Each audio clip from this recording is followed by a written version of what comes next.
Jericho, that's right. How you doing there, Jericho? We're just set up here. Hold on one second, buddy. Yes, we do. We demand justice. So, we are going to be trying a new device tonight, too.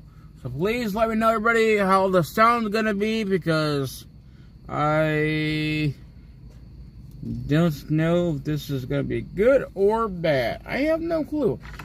It's just, I'm going to try it out, because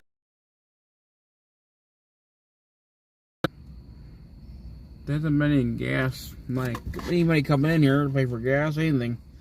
So, we got to do this here now. I bought this new gadget. I mean, hopefully it's good. I don't know. Let's see, let's go here. So how you been doing, Jericho? The lifters are not awake yet? Or they probably wait. They're probably hiding in the back corner. They're waiting for hot pockets. Maybe they'll come out and start talking when the hot pockets get done. So how's things going with you, Jericho? We're just waiting for YouTube to load it up here. YouTube's taking forever. I don't know what's going on, why YouTube's doing this today. Let's try to reset the whole thing.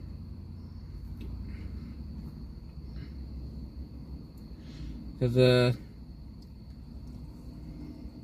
sounds good now. Well, I'm talking to you right now, so the sound ain't good yet. We're going to try here. But we got to wait for YouTube to work. Because right now we're talking, so hopefully it. I mean, okay, finally, let's go to the circuit thing. There are a lot of good things going on. I know Trump is doing a lot of stuff here.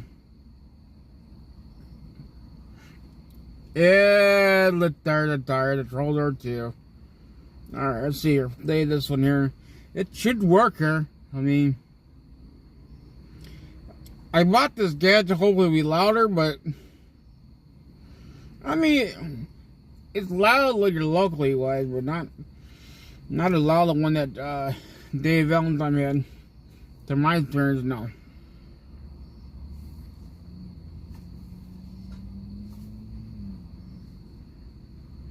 But I think we'll try it out.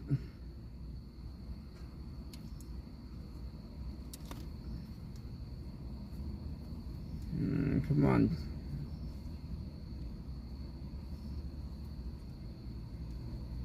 President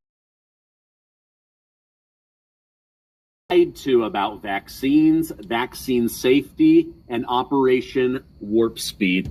Squad member Congresswoman Ilhan Omar had a third. Come on, shut up. Let me get this thing on there first. 3,500% increase in her net worth in just a few years, and many are now questioning how could this be possible. Plus, with Congress back in session, the Jeffrey Epstein saga is about to get red hot. Only this time, nobody believes Donald Trump is connected or blocking court information.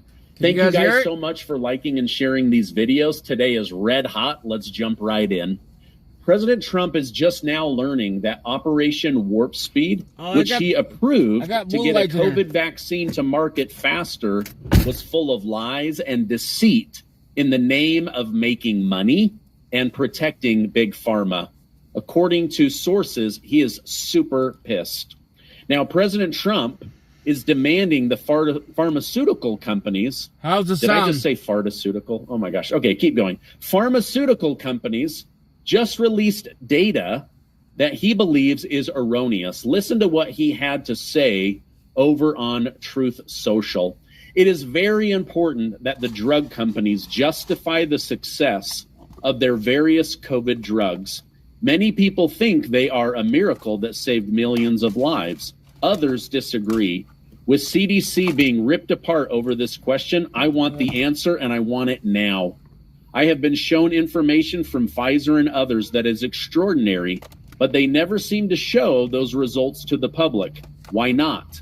They go off to the next hunt and let everyone rip themselves apart, including Bobby Kennedy Jr. and the CDC. Drug companies' COVID work. They show me great numbers and results, but they don't seem to be showing them to many others. I want them to show them now to CDC and the public and clear up this mess one way or the other. I hope Operation Warp Speed was brilliant as many say it was. If not, I want to know all about it and why. Thank you for your attention to this important matter. Oh, President Trump, you are about to have your eyes opened. This is one of the biggest scams in world history, with hundreds of billions of dollars on the line. Lies, deaths, disabilities. You are about to find out that Operation Warp Speed was on a fast track to kill millions of people. I really hope that he will have an open mind. According to sources, he is super mad. Now, Trump's remarks come after he dismissed CDC Director Susan Minares amid dispute with HHS Secretary RFK Jr. over vaccine policy, a clash that led to the resignation of 3 other CDC officials. Basically, he wants to know, is Big Pharma lying or is RFK Jr. lying? And I want to know now, he says.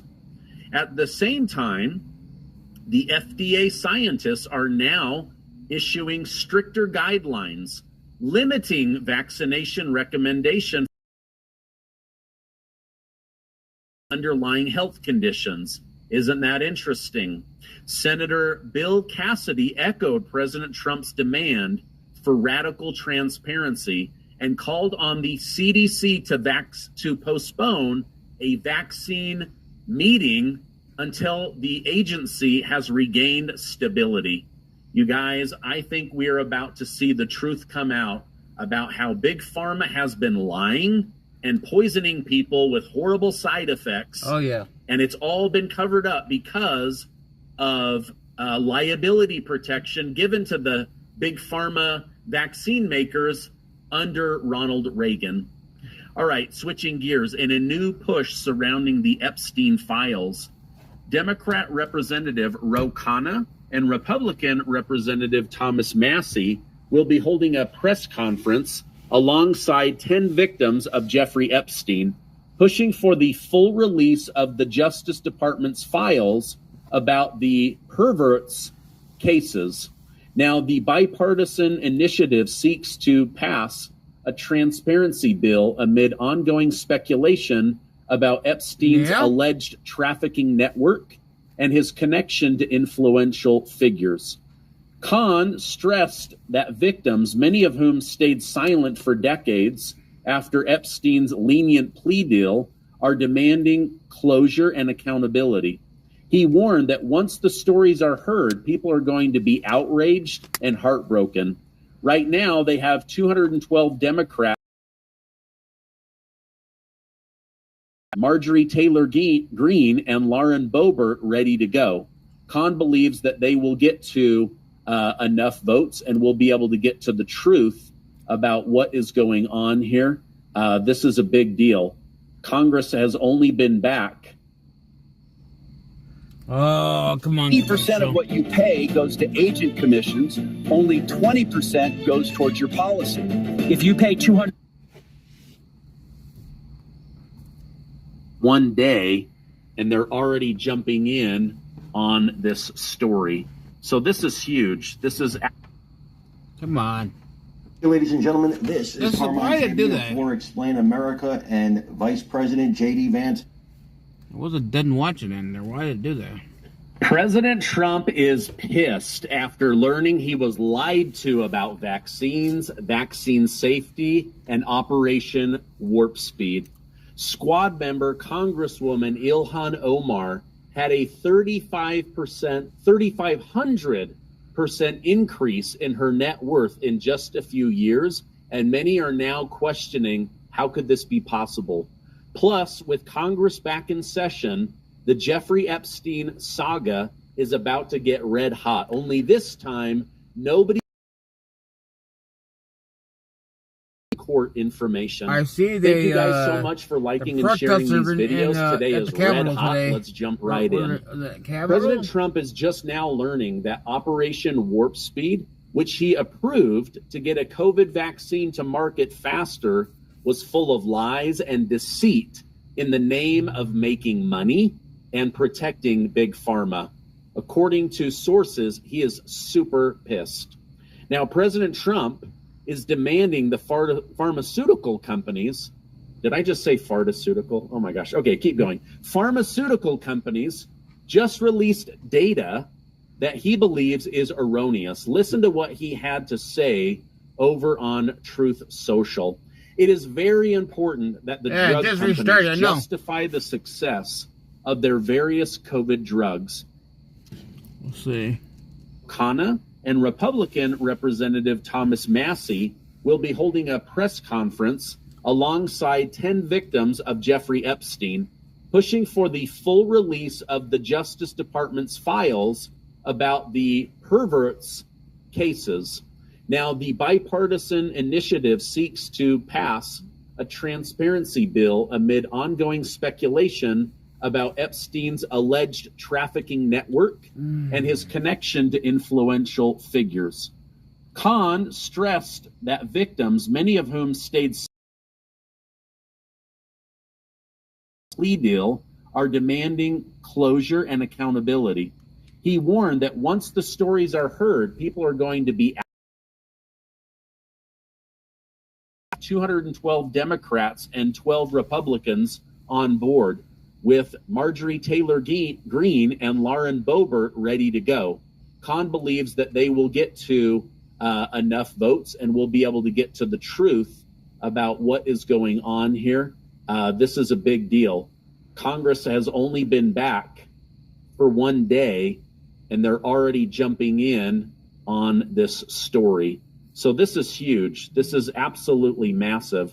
Now, Benny Johnson wrote about James Comer breaking some major news. Number one, Alex Acosta, the district attorney that let Epstein go because he was told hands off. He's an intelligence asset, and the Epstein documents are being uploaded to the public so that there can be full transparency. I'm just going to go ahead and play this so you can see exactly what Committee Chair James Comer had to say. Just give a quick update. I think everyone knows who all we've subpoenaed thus far. In the initial batch, we subpoenaed 6 former attorneys general, as well as Bill Clinton and Hillary Clinton. We've expanded that to Alex Acosta. Acosta's coming in, I believe, September the 19th, 16th or 19th. We've got that date down. I know that we'll have a lot of questions for him with respect to an earlier Epstein prosecution that he was involved in when he was U.S. attorney. We have the documents, the initial batch that had been sent by the White House. As you know, we also subpoenaed Pam Bondi for those documents.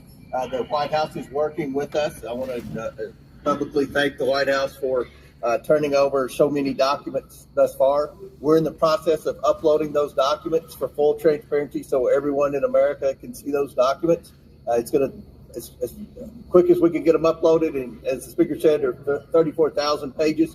We're doing everything we can to get those uploaded. We want those to be public as soon as possible, and then we're going to continue to bring in more people. We learned of some additional names today. We're going to do everything we can to give the American public the transparency they seek, as well as provide accountability in memory of the victims who have already passed away, as well as those that were in the room and many others who haven't come forward. So we're sincere about this. This was a 2.5-hour discussion. It was as bipartisan as anything I've seen in the 9 years I've been here. Appreciate the speaker for giving us the authority to seek out everything that I think you all want and we can to get the answers and to do it as soon as possible. Let Tars be happy if it does come out. Celebrity fitness expert exposes the truth about visceral fat running on the This is how we skipped it. We're going to do everything we can to get the answers and to do it as soon as possible. All right. This is awesome. They've been back one day, and this story is about to get red hot again. The White House is cooperating. The DOJ is cooperating. They've got these new victims that are coming forward. Once those 34,000 documents go up, you better believe there's going to be a lot of people that are chewing through that information. They're going to have AI chewing through that information, cross-referencing. So I'll keep you updated. In 2 weeks, we're going to have the Clintons in there. We're going to have Alex Acosta, the guy who said he was an intelligence asset and he was told to let him go. We want the truth. They've tried to make this about Trump. It's not about Trump. It's about this pervert and his victims and getting to the bottom of the truth about Jeffrey Epstein. So I will keep looking into that for you. All right. Now, I have regularly talked about the oddness of Democrat Congresswoman Ilhan Omar. She is Somalia First. She is the Congresswoman from Minnesota who married her own brother. Well, now new details are coming out. Earth, could her net worth have increased by 3,500%? I'm going to tell you about that on the other side of today's video sponsor. Did you know a dangerous amount of microplastics are now being found in our water? If your own gut is compromised, those toxins sneak right through, wreaking havoc on your immune system. They believe is worth about $5 million. He also opened up an investment firm that she says is worth $25 million. But as of 2025, she was claiming that she is not a millionaire, that she represents the common folk of the United States of America, that she is Somalia First because she knows what it's like to struggle. Now we find out she's worth $30 million. And nobody's buying it. Nobody is saying, wow, your net worth sure increased. You guys are so lucky. Your brother that you married, that's now your husband, he's made you outrageously wealthy and successful.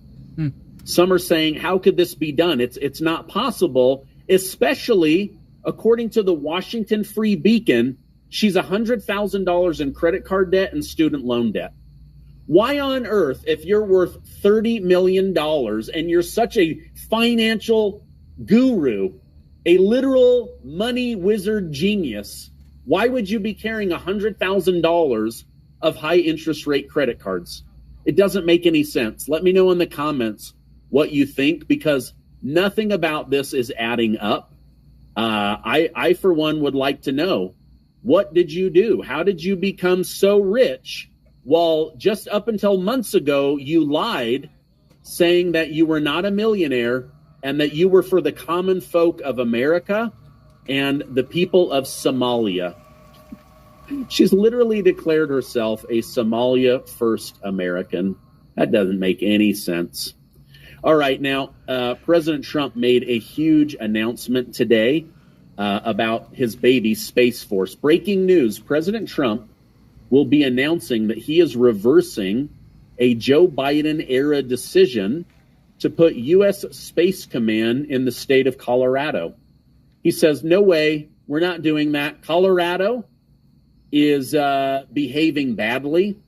They locked up a Gold Star mom who proved that there was election rigging in the state. They've been awful to him, so he's moving it to Alabama. So now NASA will be working out of Huntsville, Alabama, along with Space Force. He's not going to allow Colorado to behave badly and get all of that taxpayer funded help. So big deal. All right, now I told you how Representative, this is breaking news, sorry. Representative Jerry Nadler, the 78-year-old New York 92, announced that he's done. He doesn't want to be a member of Congress anymore, so he is retiring and will not seek re-election. Nadler, the former chair of the House Judiciary Committee, played a central role in impeaching Donald Trump. He said that Joe Biden's loss was the final straw that broke the camel's back, and he's decided he's not doing it anymore. Now, he's saying that this is about generational change and that the Democrat Party needs younger people with good ideas, or else the Democrat Party isn't going to survive. No, you need mature people with central ideas. Instead, you're handing it over to the youth that literally believe that socialism and communism is the right move for America. Now, he stepped down from his Judiciary Committee appointment and is no longer seeking re-election. All right, Rudy Giuliani. I told you how he was in a horrible car wreck. He was helping a victim of domestic abuse when somebody slammed into the back of his car, causing a fractured thoracic vertebrae, multiple lacerations, incalculable damage to his left arm and left division. Well, now his son Andrew gave an update saying his father is walking despite horrific. Were you abused by a member of the Catholic Church in Illinois when you were young? A global settlement may be coming in 2025. And horrific pain and stress, saying that he is tough as nails and that he will be back helping serve the United States of America. Shortly after that, President Trump announced that he will be giving Rudy Giuliani, America's mayor, the Presidential Medal of Freedom Award. So I'm grateful to hear that he has survived this. He is tough as nails. He got us through 9/11, which I believe is a government operation, but that's for another day. Okay, yesterday, Yes, it was. Labor Day, saw thousands of Americans take part in over 1,000 protests across the country in 900 cities. It was called Workers Over Billionaires. The labor demonstration criticized what organizers described as excessive influence of billionaires and corporations under the second Trump administration, saying that Trump is only helping corporations become rich, not American workers, which is absolutely not true. Wages are up. They're bringing in trillions of dollars of investment. They've got dozens of companies that were going to move operations to Mexico, South America, and China are now keeping those manufacturing plants right here in the good old United States of America.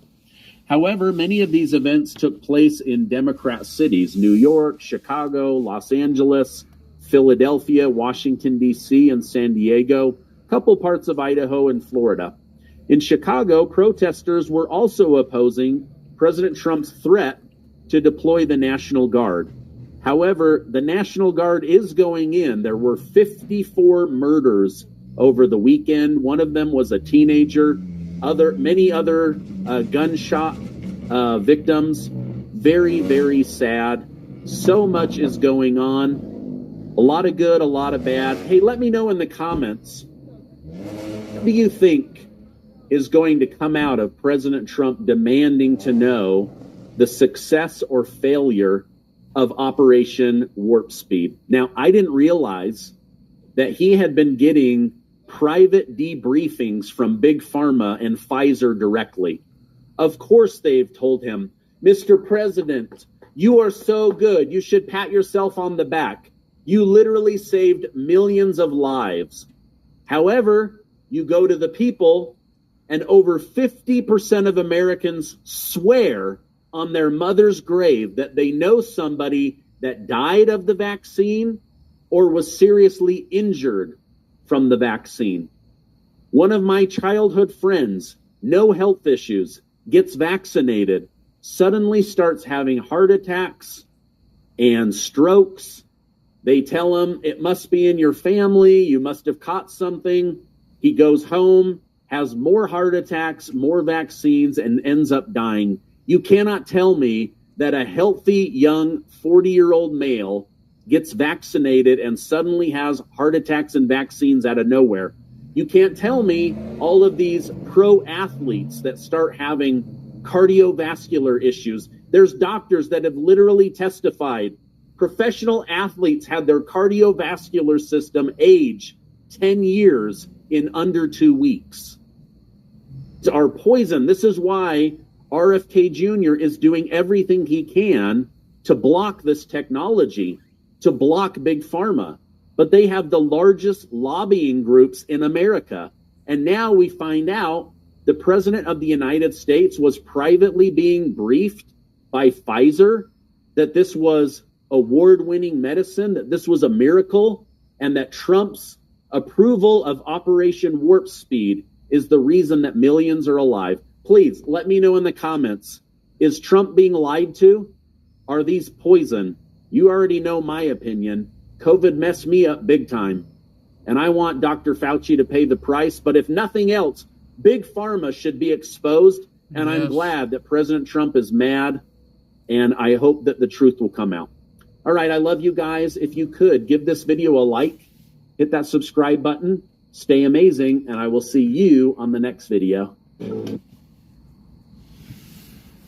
Are you looking to register your business using an address other than your home? Wouldn't it be great if you could read and manage your business mailed from anywhere? Hey, ladies and gentlemen, this is Carmine Sabia for Explain America, and Vice President J.D. Vance has spoken, and we have it for you right here. Before we get started, please make sure you like, comment, share, and subscribe. Those little things really help us out, and they help our channel continue to grow. The Vice President of the United States has spoken about emergency situation with President Donald Trump, and he says he is prepared to step in and take over the duties of being the President of the United States. Around with the Vance made these comments Trump is dead. in He's an not interview with U.S.A. Today when they asked him what would happen in case of an emergency with President Trump. Is he prepared to take over? One heartbeat away from the presidency. This morning, rumors were circulating that something had happened to President Trump. He hadn't been seen in 3 days. There was nothing on his official schedule. People were, of course, spreading rumors and saying horrible things on the left, celebrating the fact that he may have met his demise. Well, we're very happy to report for most of us, and even happier to report to those people who were saying horrible things, the president is just fine, and his Vice President Vance. But he's a 79-year-old man. You never know. And I gotta tell you this, God forbid anything happen, I'm a whole lot more comfortable with J.D. Vance in the driver's seat than I would have been with Kamala Harris had something happened to President Biden, who was, well, basically a mummy. I want you guys to watch this. Let me know what you think in the comments. Trump administration officials, including the White House physician, have said for months that 79-year-old is in good health and is fit to serve, despite some visible bruisings and swelling close observers have seen on camera. Still, in an interview with U.S.A. Today, Vice President J.D. Vance said Trump is in good health and he's not thinking at all about any tragedies or anything. As Vice President, you're a heartbeat away from the presidency, and your boss is one of the oldest people to ever be sworn into office. You're one of the youngest people to ever be second in line. Are you ready to assume the role of Commander-in-Chief, and why should Americans trust you to lead the country? Well, I've gotten a lot of good on-the-job training over the last 200 days, but also say that the president is in incredibly good health. He's got incredible energy.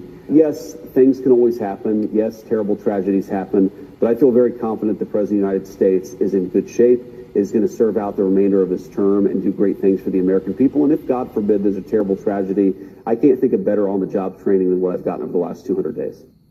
Carlos Curbelo and Devin Murphy Anderson are back with me. Devin, I'm curious what your read is on this. Obviously, one of the things that we talk a lot about is a sort of the generational anomaly. Stat the other day that we have the oldest representation relative to the age of population in the entire OECD, Donald Trump being an example of that, Susan Collins also on the older side. What do you think about J.D. Vance's comments there? Listen, I want to say two things. I think the first is that I am not a doctor. I can't comment on any of this. Litards are walking around making room. Oh, Trump Dad, he's alive. He's doing good. You were sexually abused at a juvenile detention center even decades ago. You might still qualify for compensation. I just found out that. What is the new the president's physical fitness plan? Well, the thing that RFK Jr. and Hegseth were rolling out the other day, I don't know if it was the full test or anything, but they were issuing a challenge to America to be able to do 100 push-ups and 50 pull-ups within 5 minutes. It's crazy. Thank you.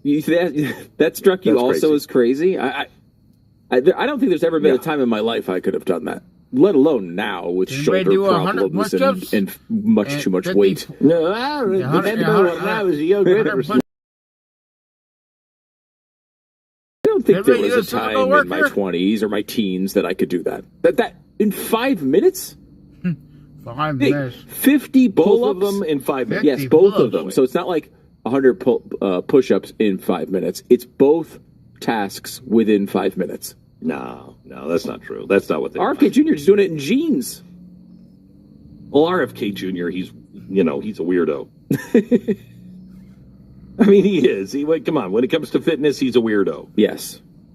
I mean, he's done this his whole life. He's, like 800 years old, and he can still do it. He's, I don't know. The president. He's a sex machine. That's been a problem for him. Yes, that has been an issue in his life. Yes. Right. Okay. So separate from the president's physical fitness test, but I mean, they don't really think we're going to do that, right? I mean, how long would that take you to do? I think for me it would take a good month. I think a month I could probably get 2 pull-ups a day. That would get me around, a little over 50, so I could do that. Plus the push-ups. In a solid month, I could get that done. More than 2 a day. Yeah, you do more than 2 a day. Glenn, I gotta say, I think I'm just gonna throw a number out there. There's no science behind this, but just as a guesstimate, I would say 40% of the population can't do any pull-ups. Maybe 30%. 30% of the population can do exactly 0 pull-ups. Precisely 0, so an infinite amount of time would be the correct answer for a third of the population. I think you're being is closer to 40 or 50. I think it is closer to 40 or 50. Right? Maybe 60%. Yeah. Push-ups are one thing. I mean, I think almost anybody can do they're really not. No, they're a push-up. One. You could do a push-up. Yes. Singular push-up. You have a good night. Don't forget, we got to raise money to go to Chicago. To do a second one, and at some point, the 100 gets done. That is not the case with pull-ups. Pull-ups, you can sit there and think about how much you want to do a pull-up for a really long time, but that doesn't make a pull-up happen. If you've got a certain amount of weight on you, or you're not doing a pull-up. It's just not occurring. I have no idea how many pull-ups I could do. I have an exact number of how many pull-ups you could do. Do you? You think so? Yeah. I have the exact number. I think I could I've been calculating. AI has been running a report on me. It came up with 0. Right, really? I bet I could do... I mean, this is so pathetic. Listen to this. I bet I could do 3. You bet I could do 3. In a row? What do you mean in a row? I'm saying like holding onto the bar without letting go. You're doing 3. There's no way. I don't think so. With proper form. I could. No, come on, now, Glenn. With proper form, I don't know about that. I'm not saying it has to look pretty. You got to get your chin up above the bar, though. It can't be one of those things where like you're a quarter of the way up. So I could do one and rest for 10 minutes, and then do another one. Well, I think I could do that. If you... I'm not saying like you jump up and you pull yourself up as you're going up. You got to come, from full hang. See, so you may not know this, but when I did the DNA test, have you ever done the DNA test? It tells you all about your genes and everything else. I've not. Mine came back with something remarkable, and I have to share it. I got my DNA test back like 10 years ago. Okay. And we all took it because we were looking for, things, and so we all took it. My DNA test came back. And everybody in the family, their test made total sense. Do all of that makes sense. Man. Then we read mine. I wish You I have to left find. it, I have to find it. See if Tanya even has it still. We should have had it framed. I swear to you, they mixed me up with somebody else. Somebody else is like, wait a minute, man, I'm this pathetic. Mine came back and said you have the muscular structure of a something like an elite athlete. Have the abilities and agility and everything else of an elite athlete. And I'm like, there's not a chance. I don't have any of that. I don't even know if I have muscles. I have to check once in a while. Go, do I have muscles still? Doctor's like, move your leg, and I'm like, I don't know. Can I? I don't know. How do you do that just again? Press against my hand on the leg. I don't know. I don't know how to do that exactly.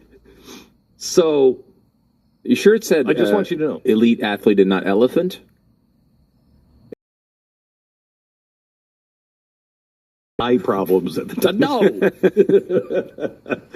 I mean, we read it, and I was like, Tanya, I believe that for Tanya. Maybe they switched me and Tanya, because Tanya is really strong. She'll kick your butt. She works out every day, all of that. Me, never.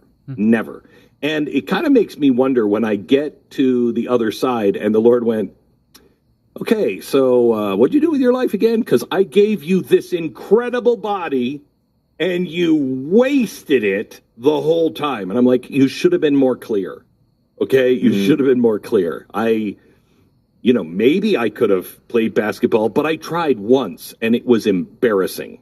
It was like 6th grade, and I'll never live. I don't even want to think about my time on a basketball court. Okay? So don't start with me. You should have made it a little clearer when I first started to do stuff. And I think that's fair. I think that's a fair argument. In my defense, Your Honor, Your God, you should have made it a little more clear. Yeah, I mean, if they really wanted us to do this, then the 11th commandment is 50 push-ups or 50 pull-ups and 100 push-ups, right? Like, put it in a commandment if you really want us to do it. You have to be more specific. We're Americans. Okay, so let me give you the top of the list for the JFK presidential fitness test. Okay. Come on. You know what they say. You get out. You put. Hey, presidential fitness test. Okay. This is what you had to do in high school. 34 pull-ups. Bar dips, 52. Because I believe I did that a long time, and it's not. Don't recommend it. Not a bar hop. Oh, it's what? It's bar dips. Yeah. Okay. Yeah. Mm-hmm. All right. Bar dips, 52. Handstand push-ups, 50. What are handstand? Is that? Oh my God. So I can't even stand on my hand. What is that like? I'm doing a handstand and a push-up, because that's not happening. Yeah, with anybody. you're not human. You're balancing yourself on your hands. Your feet are above your hands on the wall, like a wall, and you're doing. So you're balancing yourself. That makes it a little easier. Still impossible. Yeah, but a little easier. Impossible. Okay. There, you could do precisely 0 of those. Right. Okay. So you had to do 50 handstand push-ups, or 26 one-arm burpees in 30 seconds. Is that a one-armed push-up? No. So you're bracing yourself like you're about to begin a push-up in a difficult, but then you're doing. I think that then you're like you move your feet towards your hands and then you jump up in the air basically, and then you do it. Repeat it. No. That's ridiculous. There's a law of gravity. Okay, you're not supposed to violate it. Yeah, that's not. If it was a recommendation of gravity, maybe jumping would be appropriate, but it's not. So follow the law. In 48 seconds, you had to do a 300-yard shuttle. Now, I've been to the airport. I think I've done a 300-yard shuttle, but it depends on who's driving. Right. Mm-hmm. Yeah. Rope climb. Try this. Rope climb. This is what 20 feet, hands only, sit, start. So that's what I remember from the president's physical fitness test. And I remember looking at that rope and being like, no chance I can get up that thing. Oh, I just remember looking at that rope thinking humiliation. Yeah. Humiliation is coming my way. I'll never kiss a girl because that ain't happening. I've got to get maybe 10 feet up. Maybe. And you were right for 24 years from that time. Approximately. Agility run, 17 seconds. Extension press-ups. Hey, dude, what? I'm sorry, I'm just so tired from reading this. Extension press-ups. What's an extension press-up? 8-inch. Let's see. You got to do 100 of those. Exercise, an exercise for low back pain involving lying on your stomach and pressing your upper body up with your arms while keeping your hips relaxed and down on the mat. Oh, I could do that.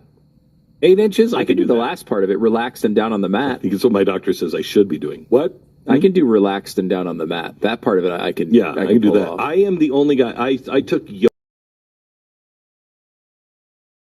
yoga. You could do yoga. Let's just do yoga together. I did, and the yoga instructor said to me, because we were doing a plank. Yeah, and she came, and all I remember is her waking me up and saying, "I think you're the only person I've ever taught that fell asleep in yoga." And I'm like, it's just so relaxing. Just let me sleep.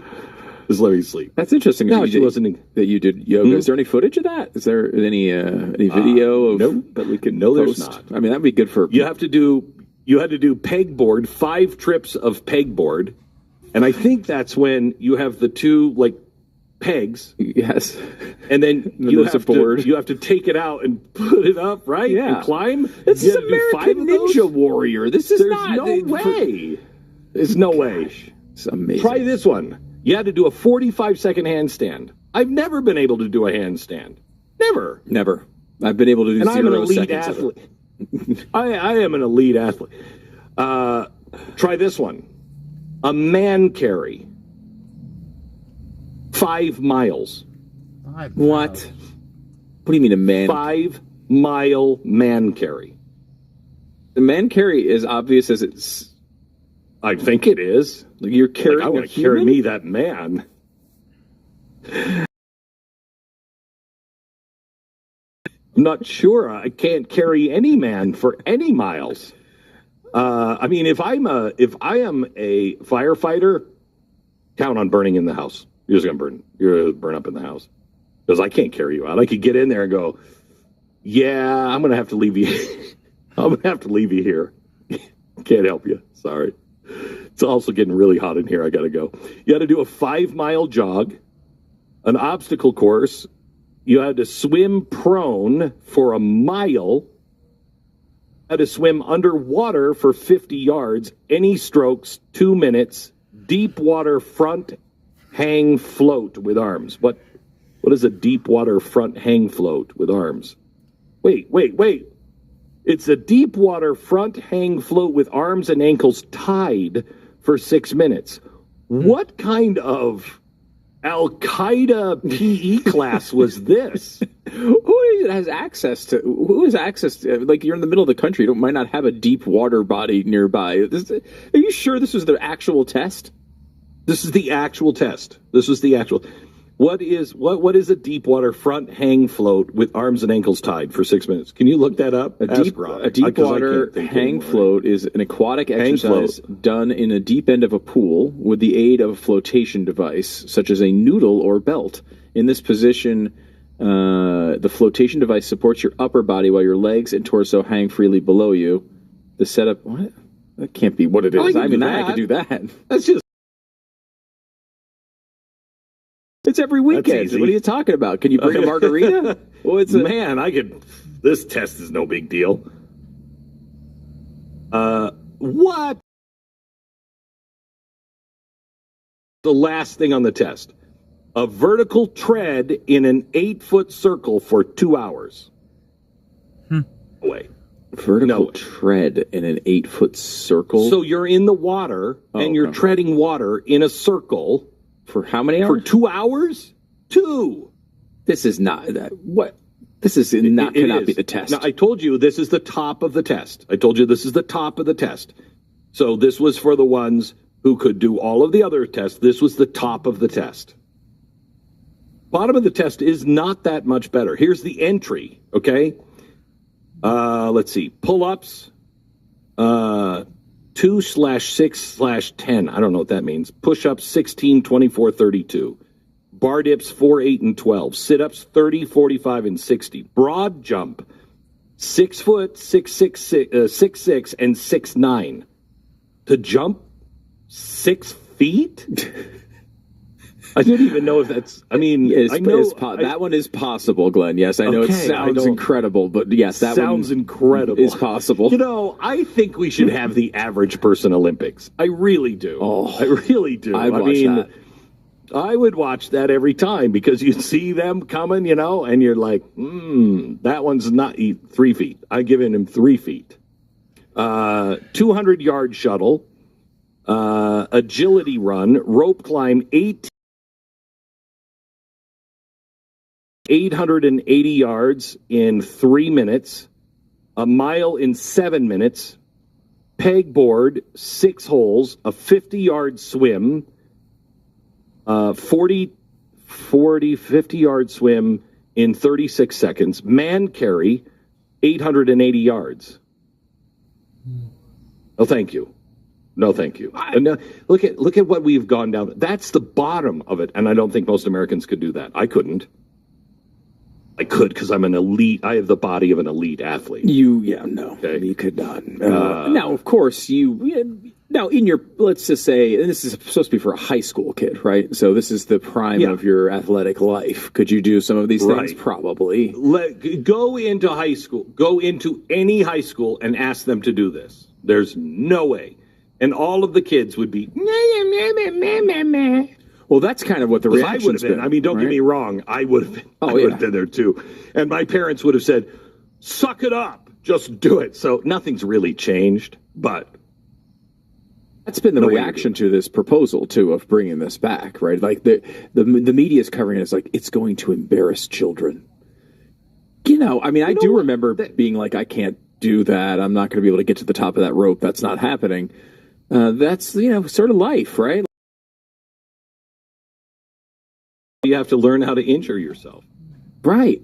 You know, how many stairs can I throw myself down to not do serious damage? You have to learn from LeBron James. Like act like you got hit in the eye and fall down and you were just.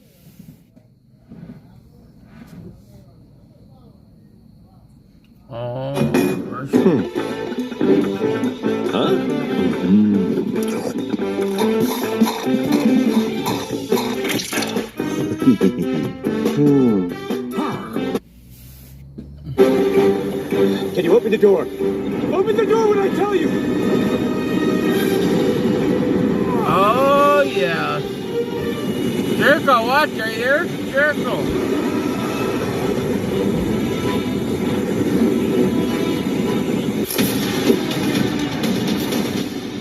What's up, guys? It's Benny. One of the single funniest things that have happened over the last 6 months is Kamala Harris attending an NBA game, and nobody cared. This is Kamala Harris sitting in the nosebleed seats for a Lakers game. She entered the arena. Nobody asked her for a photo. Nobody clapped. Nobody even stood. It was so hard to watch, actually. Kamala Harris, this is in downtown Los Angeles. This should be Kamala Harris's people. She was the attorney general of the state. She was the senator from the state. She just ran for president from the state. And here's Kamala walking in. Nobody, you can see, nobody even stands up to say hello to her. People just stare and laugh. These are allegedly the Kamala Harris style people, right? Her voters, her base. And I remember just looked at her and cringed. Kamala Harris went to a Lakers game and nobody even applauded. Nobody even cared. Well, that she didn't sit courtside. Kamala Harris sat, again, up in the nosebleed, out of work. Kamala Harris showed up to a Lakers game, and nobody even cared as she sat in the cheap seats and got made fun of behind, a bunch of dinguses here in, degenerate Hollywood. Look at where she has to slum it. With all of, the out-of-work writers' strike people. There's even, left-wing comedians. Kamala Harris is at a Lakers game in row 58. You should have saved money. What a world. Left-wing comics that are making fun of her and trolling her, trying to film her from their seats. They're, of course, courtside. Kamala Harris, they can barely film her. with a brand new iPhone. Look at this. They can barely even get a shot of Kamala Harris. She's so high up. Anyways, the point is that nobody cares, right? Kamala Harris went to a Lakers game and nobody even cared. Kamala Harris and Doug arrived at a Lakers game and no one wants to say anything to these grifting losers. They just lost $2 billion. She's row 58. What has she... Anyway, I'm going about this to say she's totally irrelevant. And so the news from this morning out of the White House, look at it. One final thing, one final one. Look at these guys. Look at this guy with tats and everything, and these diverse Americans, like the hyphenated Americans, right? Like all of the hyphenated at all. They were not happy to see her. Kamala Harris is there hoping that she'll be greeted like a conquering hero. You can see her in the face.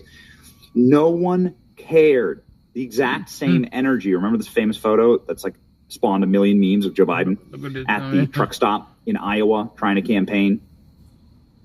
No one cared. So with that energy, President Trump has stripped Kamala Harris's Secret Service detail. That was extended by an undisclosed Biden order. There's all the news this morning. President Trump has revoked Kamala Harris's Secret Service protection on Thursday, according to a copy of the letter reviewed by CNN. Former presidents received Secret Service protection for life. Harris, a vice president, received 6 months of protection after leaving office, according to federal law. That period ended on July 21st. However, so this is really nice. Donald Trump has extended it like by 2 months. However, her protection had been extended for an additional year via a directive not made public until now, signed by then President Joe Biden, definitely by an auto pen, used before leaving office. Okay, so this is definitely an auto pen signature that Kamala Harris probably wrote for herself, according to multiple people familiar with the undisclosed agreement. That order Trump canceled in his letter, saying, memorandum for the Secretary of Homeland Security, you are hereby authorized to discontinue any security-related procedures authorized by executive memorandum. Those required by law following the Secret Service for Kamala Harris. The White House did not respond. Trump ending of Harris protection comes as she soon embarks on her book tour for her embarrassing my timeline. Vice President Kamala Harris had her Secret Service protection canceled by Trump. Why is she by Secret Service? Yeah, here's like a good example. Kamala Harris, Secret Service protection as she goes shopping in like some of the few remaining stores that haven't been looted and burned to the ground in Beverly Hills. And then President Trump has canceled Kamala Harris. She already had it extended for 6 months. It was extended by Biden in a secret order. More taxpayer savings. President Trump is racking up the taxpayer savings.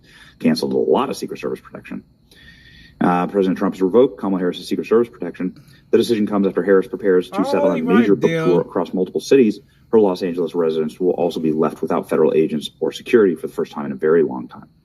Okay, so here's Kamala Harris walking out, drunk wine mom situation. They make some rum. Actually, I think I have everything I need. We are now in the doom spiral influencer cycle of Kamala Harris's life. Well, yeah, again, if she's in Los Angeles and nobody even cares, she's walking through a Lakers game and nobody can even be bothered to like look up from their phones. Like, this lady doesn't need Secret Service, okay? No, it's like, no one cares, okay? No one cares. See, no one cares. Told you. Vice President Kamala Harris will probably cost billions of dollars. It costs so much money. The indulgence is over. Kamala Harris, once wrapped in the permanent shield of Secret Service, based on Biden's auto pen, is now over. Yeah, good. Donald Trump is, of course, from John Bolton, Mark Milley. Goodness gracious. Secret Service agents on Kamala Harris's team all had spastic behavior, by the way, hospitalized as exhibiting distressing behavior. One of them was like got in fights while brandishing firearms. Terrible. Mark Milley's Secret Service. I mean, how many Secret Service details were we paying for? Is this why President Trump got shot in the head? Because we were paying for Secret Service for Dr. Fauci? Cost us $1 million a month for Secret Service for Dr. Fauci and John Bolton. President Trump here saying they can just hire their own Secret Service. They're rich. They got rich off of Pfizer stock, right? For the virus they created. They can fund their own Secret Service. Watch this. The security detail for Anthony Fauci was terminated last night, and I'm wondering if you have any comment on that. About what? The security detail for Anthony Fauci was terminated last night, sir. Do you have a comment? No, I think, when you work for government, At some point, your security detail comes off, and you can't have them forever. So I think it's very standard. If it would be for somebody else, he wouldn't be asking the question. The question is very fair, but you work for government. We took some off other people too, but you can't have a security detail for the rest of your life because you worked for government. Yeah, we'll see what happens. Partially responsible if something would have happened to, say, Dr. Fauci or John Bolton? No. They all made a lot of money. They can hire their own security, too. All the people you're talking about, they can go out. I can give them some good numbers of very good security people. They can hire their own security. They all made a lot of money. Fauci made a lot of money. Oh, yes. They all did. So if they, felt that strongly, I think that certainly I would not take responsibility. Telling me. There's 5 feminizing foods in every man's kitchen, destroying his testosterone. Feminizing food number 1 is... Certainly I would not take responsibility. President Trump terminated Anthony Fauci's $15 million Secret Service deal. $15 million. Goodness gracious. Mike Pompeo had Secret Service detail. Again, John Bolton had Secret Service detail. What a fraud these people had. What an absolute and total scam. These people, what they did to us, the taxpayers. Yeah, you know what? Y'all got rich. Y'all got rich off these government contracts. Go spend your own money, hire private security. Here's CNN's reporting on Kamala Harris's Secret Service going bye-bye, just like Kamala Harris's political career. It's your boy, Benny. See you. All right, we do have new CNN reporting this morning that President Trump has revoked the Secret Service protection for former Vice President Kamala Harris. Now, according to a letter sent by the president, the order will go into... And he was president. President Biden signed a previously undisclosed directive just before leaving office, which extended the Secret Service detail for Vice President Harris for an additional year. Let's get right to CNN's Isaac Dover breaking this story. What have you learned, Isaac? Hi, John. Well, right, as you point out, vice presidents are entitled by law to receive protection for 6 months after leaving office. That would have taken Harris. Joe Biden, shortly before leaving office, signed an extension of her protection. That was as there was a threat assessment continuing to be around her. And what happened yesterday is President Trump personally signed a letter revoking that. He wrote in the letter, "You are hereby authorized to discontinue any security-related procedures previously authorized by executive memorandum beyond those required by law for the following individual, effective September 1st, 2025, former Vice President Kamala D. Harris." So that is it. She will lose her protection now. And, of course, that comes right as she's about to go out on a book tour. It's the most public-facing stuff that she's done since leaving office. That book tour is for her book about the campaign. It's out later this month. And what comes with Secret Service protection is not just the people who are around her, but all sorts of things of monitoring, email threats, guarding her home in Los Angeles. All of these things that are now going to very quickly disappear as of this weekend, September 1st. And the comment from the former vice president's senior advisor, Kirsten Allen, to me was just, the vice president is grateful to the United States Secret Service for their professionalism, dedication, and unwavering commitment to safety. No comment from the White House explaining this decision and why it came now. No information about whether they had done a new assessment, if they thought there was no more threat. Just the statement from the president? Just the letter from the president that was sent. All right, Isaac Dover again breaking this.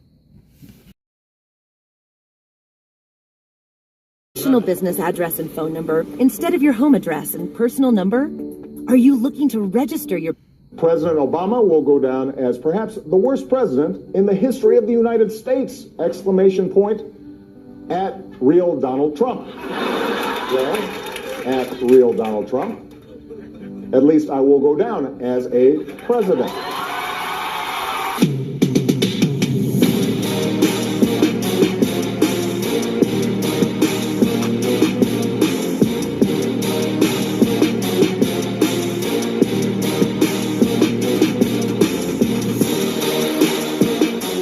Sean, welcome back to the program. Your takeaway thoughts really quickly on what happened in New York and Cincinnati. It seems like there is a concerted effort to sort of pull America apart at the seam. Hey, ladies and gentlemen, this is Carmine Sabia for Explain America, and the ground must be shaking in Washington, D.C. The White House must be shaking because there's a new sheriff in town who was just hired by President Donald Trump, and he's going to clean house. Before we get started, please make sure you like, comment, share, and subscribe. Those little things really help us out, and they help our channel continue to grow. President Trump has a few people that are loyal. Ladies and gentlemen, this is Carmine Sabia for Explain America, and Fox News host Sean Hannity has shocked his audience. He shocked a lot. Okay, President Trump has made a big announcement today, something that I'm excited about. I don't know whether it has any teeth, but we'll go through that and many other big stories. To help me go through today's news, I have retired Colonel Douglas Macgregor. Colonel Macgregor, thank you for joining me again. Oh, sure, good to be with you. So, a lot going on. I want to get into Russia and Ukraine. I want to get into the use of the military on the border, the use of the National Guard in D.C., as well as Chicago and other places. But this morning, there's a big news story out. So early in the Trump administration, Elon Musk and Doge discovered that USAID was a giant slush fund for war, invading our country with illegals, fake charities, paying high salaries, and more. One thing that Elon Musk discovered was that George Soros was not using his billions as a philanthropist. He was actually pressuring Congress to give billions of dollars in taxpayer money. With that, he invaded the country on the border. He was going after the judicial system. Now, President Trump is calling for him to be investigated with a potential RICO case against him. What are your thoughts on everything that George Soros has done with USAID, our country, and then President Trump calling for him to be investigated?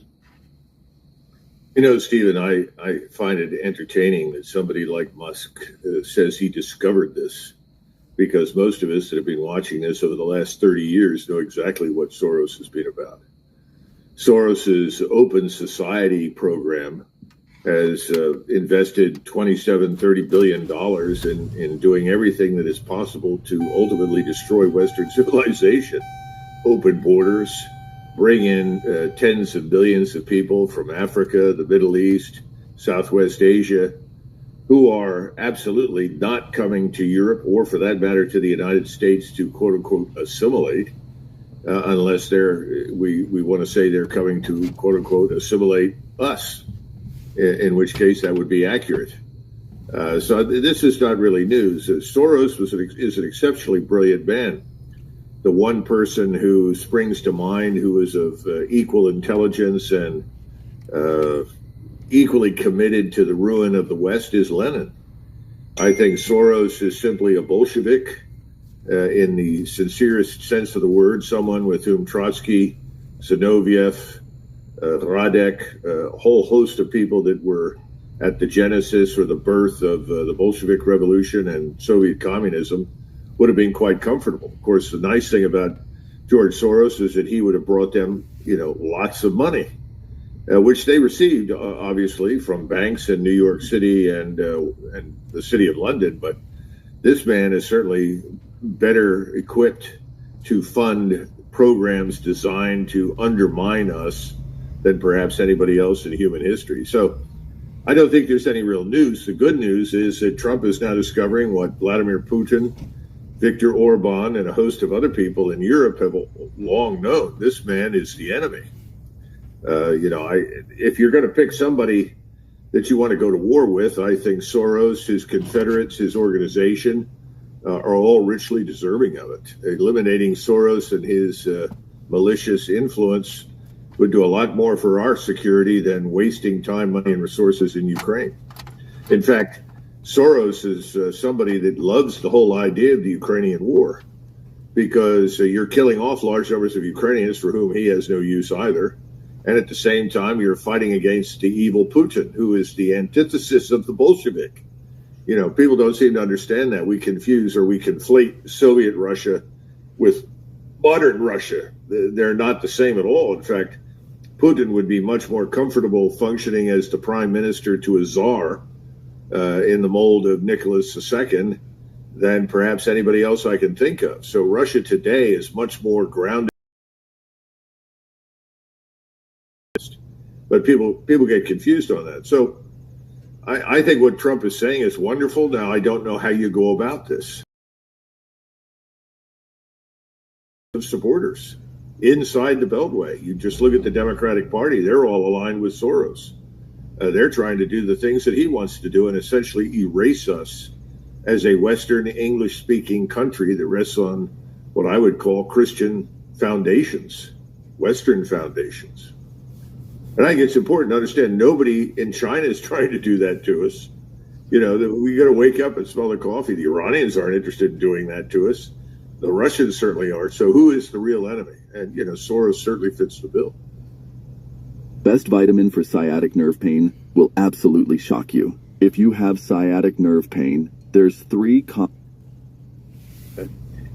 So, Roger Stone told me that, you know, the media portrays Trump as, oh, he just wakes up in the middle of the night and goes bombastic on Twitter. You know, his thumb's going a million miles an hour. Roger Stone said he's always very specific about trying to pull attention to certain things. I have wondered, with George Soros being called in to testify about any connection to Jeffrey Epstein, do you have any reason to believe that Congress will have the courage to ask him anything else under oath about his mischievous behavior with American money and in our country?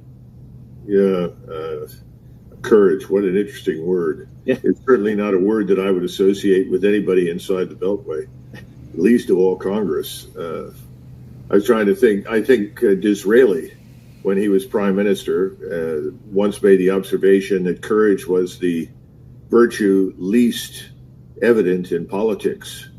In other words, it was the last thing that you would see manifest itself. So I don't see any courage. And if you look at the flow of money, we all know that Congress unconditionally supports anything that the state of Israel wants to do. And effectively, that means supports whatever the banking cartels in London and New York City want to do, because they're all bound up together. I wouldn't expect much to happen. I think it would be kind of a circus. He's also very old now, so I'm not even sure that he would show up to testify. Or the excuse would be made that he's infirm, like Harvey Weinstein, you know, with his walker, who can't show up to explain why he tried to rape and molest numerous women in the business, Hollywood. I don't know. I wouldn't expect much to come of it, but I think it's a good thing that it's becoming increasingly obvious to the American public and people in the West who the enemy is. That's a good thing. Will anything be done about it in the near term? I'm skeptical. Okay. Yeah, as soon as I said courage in Congress, I was like, oh, this question just sounded stupid as soon as it came out of my mouth. But I'm hopeful that something will come of this, but I don't know. I don't want to become, I try not to be a jaded person, and at the same time, I don't like to have the wool pulled over my eyes over and over again. You and I have President Trump using the U.S. military on the border. He's done a lot there. There's been times you have said he needs to go further. What are your thoughts on him using the National Guard to clean up and stabilize Washington, D.C.? And what about using the National Guard to go into some of these other crime-ridden cities? Well, to go back to Roger Stone's comment, Roger Stone's response to you is half right. These are things that are in Donald Trump's mind. I've always said, based upon my limited experience with him, is that his fundamental instincts are good, his intentions are good. Execution is an entirely different matter, and that's where the weakness lies. I have never seen any evidence, I still don't, for any coherent strategy at all, either in foreign policy or defense policy or financially or anywhere else. I mean, this is a man who initially, when he ran for election in 2016, spoke openly about the very precarious nature of the sovereign national debt. and said, we've got to do something about it. There need to be massive spending cuts immediately. Very, very quickly thereafter, he was cloistered by his biggest donors and said, you can't talk about that. If you keep talking about that, you're not going to get elected.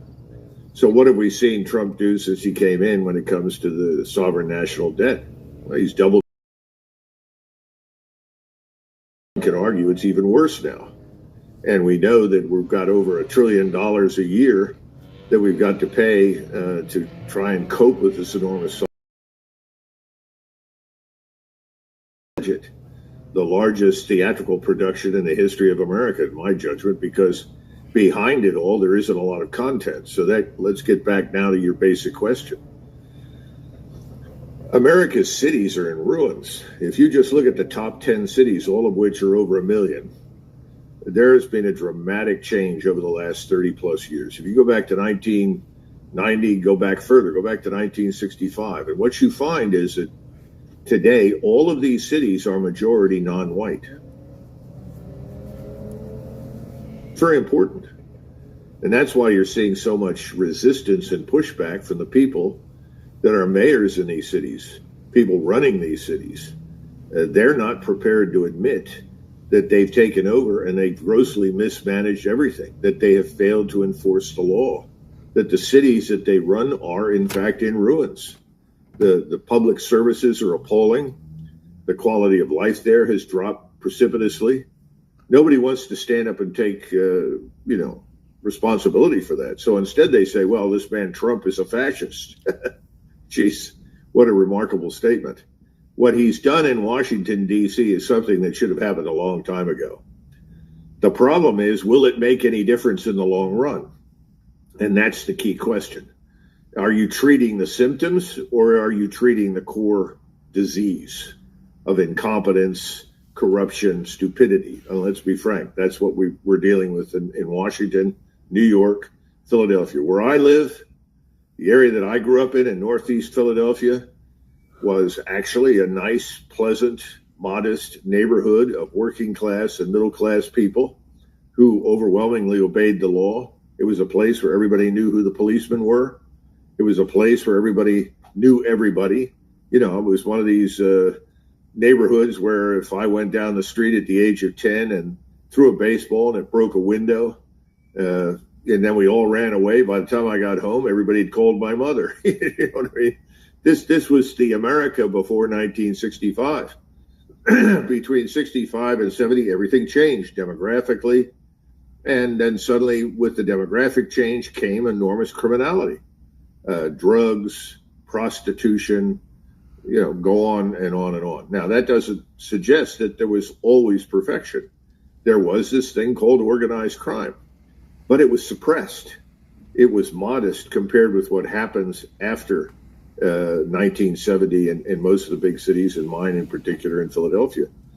So what have you got? You've got an enormous problem. You have a cultural, racial, economic, financial divide. And anything you do from the outside to fix anything is going to be repudiated as both unnecessary or... But in fact, what's happened in Washington is a good thing. And I remember in 2003, picking up a newspaper and reading an article in the Washington Post where a woman who happened to be black, and she was, I think, in her 60s or 70s, they asked her, what do you think about the commitment of U.S. forces to Iraq? And she said, well, I wish they'd come and occupy my neighborhood and get rid of all the drug dealers and criminals and pimps and so forth in my neighborhood.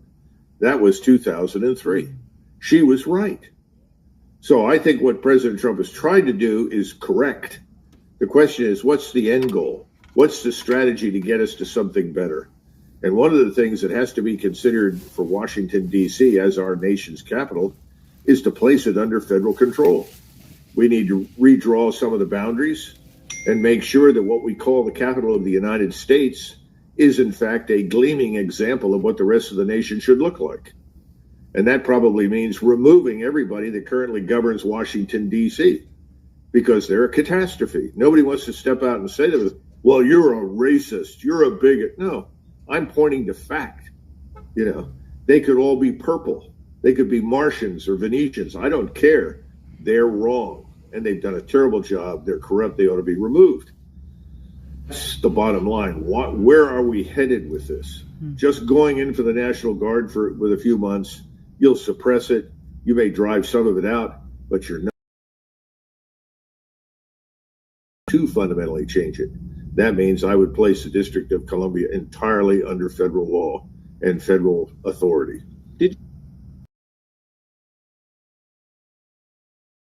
This 7-second artery flush could save your life. Even top doctors are baffled. Oh, yeah. Means I would place the District of Columbia entirely under federal law and federal authority.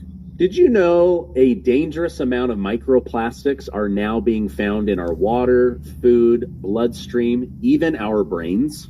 These tiny plastic particles, often invisible to the naked eye, carry toxic inside the United States, back down into Mexico to feed the cartels.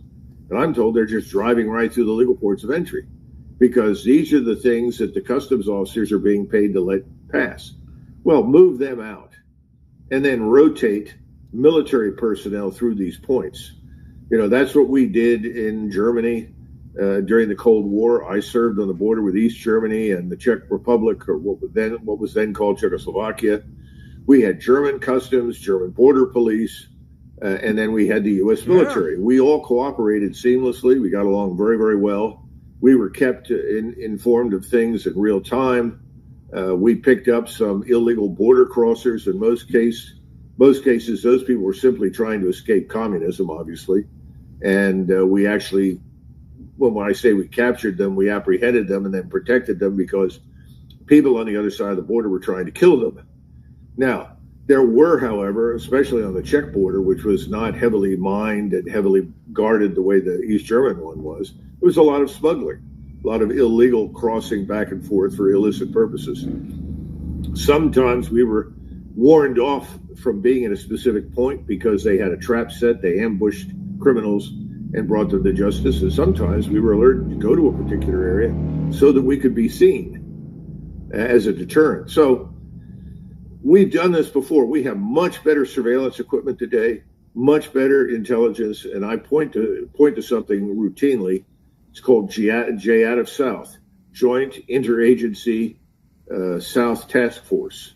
It operates out of Key West. It is a brilliant organization that knits together the police, the United States Coast Guard, the Navy, everything, federal law enforcement agencies, and intelligence is passed through a cell where information that is sensitive but necessary for the apprehension of criminals or for the monitoring of criminals is moved from one side of the wall, which is highly classified, to the unclassified side in a way that does not jeopardize the sources for the intelligence that we have. It's a good model. That model needs to be implemented on a routine basis all up and down the border on both coasts. And I would argue increasingly on the Canadian border, particularly up in Washington State and over by the Great Lakes.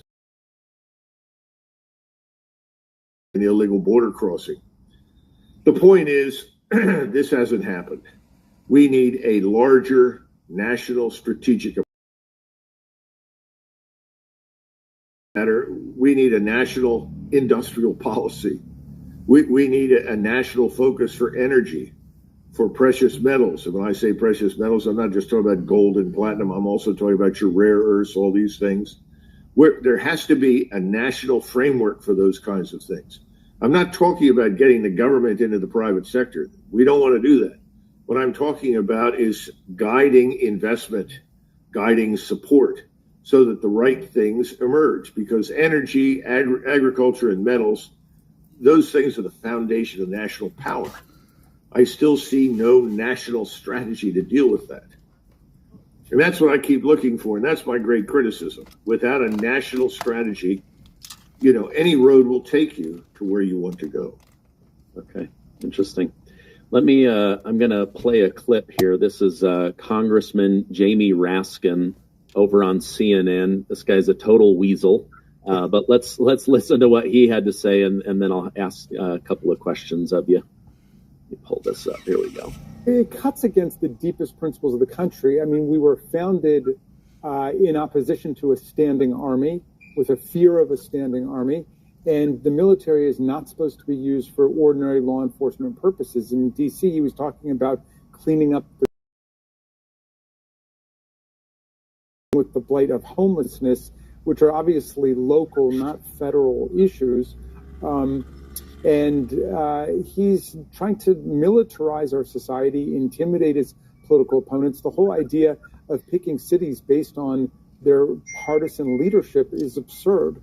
I mean, there are lots of Republican cities and towns struggling with crime. Everybody is across the country. Always, crime has always been part of our history, and yet crime is down. In D.C., for example, it's at a 30-year low. It's down in Baltimore. It's down in Chicago. But the point is that in our system of federalism, the different branches of government and the different departments of government are supposed to work together. If Donald Trump thinks he's got some great ideas for Chicago or Miami or Houston, Texas, or whatever, he should call a summit for the White House and say, hey, here's some ideas where the feds can work together with states and localities, not have a series of rolling National Guard invasions of people's cities. All right. So I don't understand how the Democrat Party takes this line of defending criminals, defending illegal immigrants. We'll see here in a minute saying that he's using the National Guard to intimidate local law-abiding citizens. Like, crime has always been part of our past, therefore just let criminals do what they want. Like, I don't understand this thinking. Well, Raskin is a Sorosista, and George Soros are fellow travelers. He's very comfortable with all of that. I think that Raskin is confusing apples with oranges. First of all, he doesn't know the history of the country and how often the military has been used internally. So that's not a new development. This thing called celebrity fitness expert exposes the truth about visceral fat, running on the treadmill, and cutting carbs. Watch this. This is how to get in shape fast. Is how to get in shape fast. This thing called I'm gonna get the bathroom. posse comitatus is usually raised, but the point is that posse comitatus does not prevent the military from being used on the borders. It prevents it from being used as police inside the country. That's not really what the National Guard was sent in to do. Secondly, the National Guard is not the regular armed forces. The National Guard, these are citizen soldiers. And they're doing things that, frankly, the government in Washington should have done. If he wants to protect graffiti that is offensive and destructive, if he wants to protect massive drug use on the streets of Washington, if he wants to protect people who are committing crimes that are simply not reported or are now being ignored, because a lot of that data today isn't reported or ignored. We've seen that with the FBI statistics. They were not over the last administration. I don't know what they are right now, but certainly during the Biden years, they were not accurate by any stretch of the imagination. Anything he says, you have to understand that he really hates most of the things that you and I would revere, admire. Tragically, I don't think there is much common ground between us and Raskin. And his enemy is anybody who is going to disturb the status quo, and he likes the status quo. He did not like the United States that existed 30, 40 years ago or 50 years ago. That was something he hated. So he's much more comfortable now with essentially the decline, the degradation, and the degenerate quality of our cities. I don't share his views, and so I support what Donald Trump is doing. I simply would like to see the strategy, a coherent strategic approach to the whole thing across the country. And I think it's always best if you brief people, if you give a presentation. This is what we're going to do. The next 30 minutes, I'm going to explain why and how it's going to be done. We haven't had that. You should always do that. That's standard operating procedure in the professional military. And I think it should happen if you're the chief executive. And he doesn't have to do it. He can have whoever is appointed to oversee and supervise it do it. But everything should be presented to the American public in a way that defeats the attempts by Raskin and his friends to characterize whatever you're doing as something evil, wrong, morally repugnant, which is what he's essentially going to say about anything that Donald Trump. How Trump says one thing and they immediately take the opposite, right? Like criminals are bad. No, we've got to fight for criminals.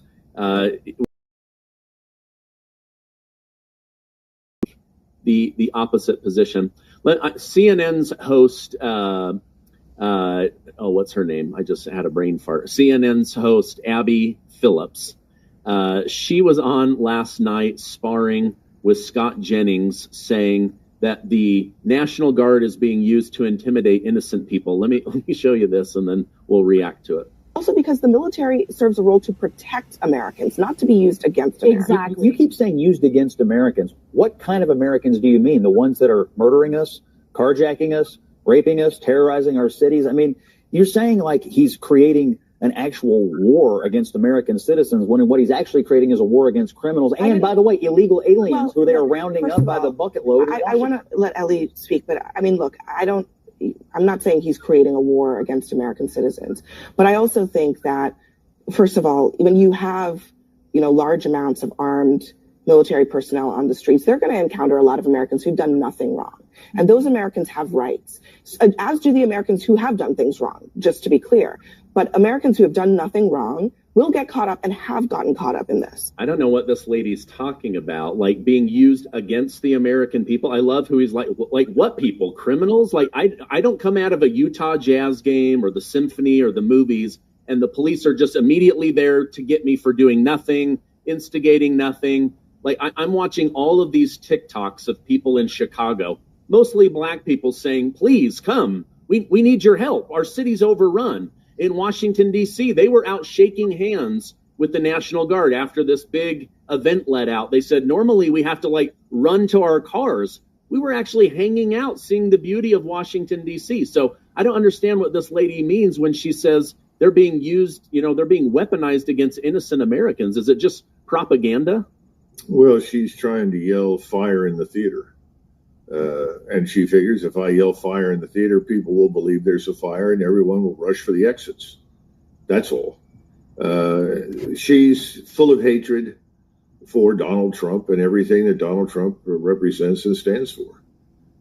I'm surprised that she didn't try to pull the race card and say this is harming black people. But as you point out, what are you hearing from black people in Chicago, black people in Philadelphia, black people in other places? Bring on the military. It's the only way to deal with these criminals. The police can't handle it. The same thing on the border. I wish that we would have 30 or 40,000 troops and really, really organize the border effectively, take over the whole thing. Doesn't have to be permanent, but for some period of time, and create a new status quo on the border before you turn it back over entirely to civilian control. They'll tell you that flat out. The border police are actually a pretty professional bunch. I've had very good experience with them. They've tried very hard to work with the National Guard on occasion. This is not as it's being portrayed by her. And our armed forces are not some sort of instrument of authoritarianism by any stretch of the imagination, especially National Guard. I've been very pleased and impressed with the performance of the National Guard. They've handled themselves very, very well. I don't see any evidence that they're walking up to everybody and anybody on the streets, frisking everybody, having them stand up against the wall, taking their pictures, cuffing them. Come on, this is crazy nonsense. That's not what's happening. And if she doesn't want them to erase the graffiti, then what should we do? Bring prisoners out of the local penitentiary and put them to work to cleaning up the streets and erasing all the graffiti? I don't know what she wants to do, but it ought to be erased. I don't see anything positive about graffiti. All of this is perceived by people that come from overseas and visit our country as evidence for our disintegration, our decline. New York City used to be one of the top target destinations in the world. So is San Francisco. So is San Diego. So is Los Angeles. Not anymore. People are afraid to go there. So tourism is way down. How many billions of dollars does that cost us? Because we can't effectively enforce our laws and protect not only from other places. This never comes up, but it needs to come up. So again, this woman is, as I said before, she's in the theater and hopes everybody runs for the exit. No thanks. Yeah. All right. Do you know that putting garlic under your tongue can actually sharpen your vision and cut down your glasses prescription by 3 times? I know it sounds crazy. People might call me out in the comments for saying this, but once you try it, you'll see exactly why I'm sharing it. It does. So she's yelling fire in the theater and hopes everybody runs for the exit. No thanks. Yeah. All right. I want to ask you about Putin and the Russia-Ukraine war and President Trump's invitation to visit Moscow. But before that, you, Natalie Brunell, Judge Andrew Napolitano, you guys have a big summit coming up down in Texas. Tell my audience about this. Well, this is the first of its kind that we decided to support. It's a nonprofit organization we founded called the National Conversation. What we tried to do is put together a panel, and we have a moderator. Her name is Dr. Olga Ravasi, a very interesting woman who's taught at the collegiate university level, has an interesting background, speaks multiple languages. She is going to be raising the questions initially with us. And this is a 2-hour session. It starts with an hour reception and then 2 hours where we sit on a small stage at this Frontiers of Flight Museum in Dallas. And the audience of about 350, that's what we think we can handle. Answer the questions too. They can speak and say, this is our view. You just said this is what we think. Now, we can't spend 30, 40 minutes on every question. So there'll have to be a cutoff. But what we want to do is interact with the audience. We want the people that are sitting there who are American citizens, for the most part, I think overwhelmingly, to express their views. We want to know what Americans think. You're asking all the right questions right now about what's going on in Washington, D.C. And you're listening to a variety of responses. A lot of people don't know that the words martial law don't even exist in the Constitution. So they think President Trump is declaring martial law. No, he's not. That's not happened at all. He can't do that legally. They don't understand the difference between that and the Insurrection Act. These are the things that need to come up for discussion. That's why the judge is there, because he's the final authority on the legality of a lot of this. And like a lot of us, he's also frustrated with the degree to which people ignore the Constitution. Now, Natalie Brunell is a brilliant financial analyst. She's done a lot of excellent work on digital currency, especially Bitcoin. She's got a sharp mind. I'm beginning to see her show up on Fox and other mainstream places, which I think is a blessing. That's why I wanted her there, because I think she can give us some good insights in this setting on where things are really headed financially in the country. And that doesn't come up for discussion enough on the mainstream media. He says the real reserve currency now is no longer the dollar, it's gold. We are de-dollarizing. Well, what does that mean? Does the average American understand what that means? That needs to be addressed. And then I'm trying to cover the foreign and defense policy issues to the extent that I can and help people understand that just because you spend $500 billion in defense doesn't mean that you get $500 billion return on your interest. You can spend a lot of money and then you find out you bought the wrong things. The force isn't really very good. It's not properly organized. It's not modernized accordingly. So then why are we spending all of this money? I mean, these are the things that have to come out for discussion. And Dr. Ravasi is the perfect person to moderate this because in addition to being attractive and intelligent, she's tough, which means she'll cut it off when it needs to be cut off so we can go on to the next topic. Anyhow, if we're successful and this thing can be financially supported, then we will try to do this every 90 to 120 days in a different city across the country. And that's what we'd like to do. So we don't know where we'll go next. It could be Portland, Oregon. It could be Charlotte, North Carolina. It could be, Tampa, Florida. Who knows?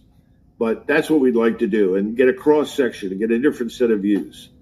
And as you warned before this will not be Jerry Springer hour. So people that come to this don't need to worry about it.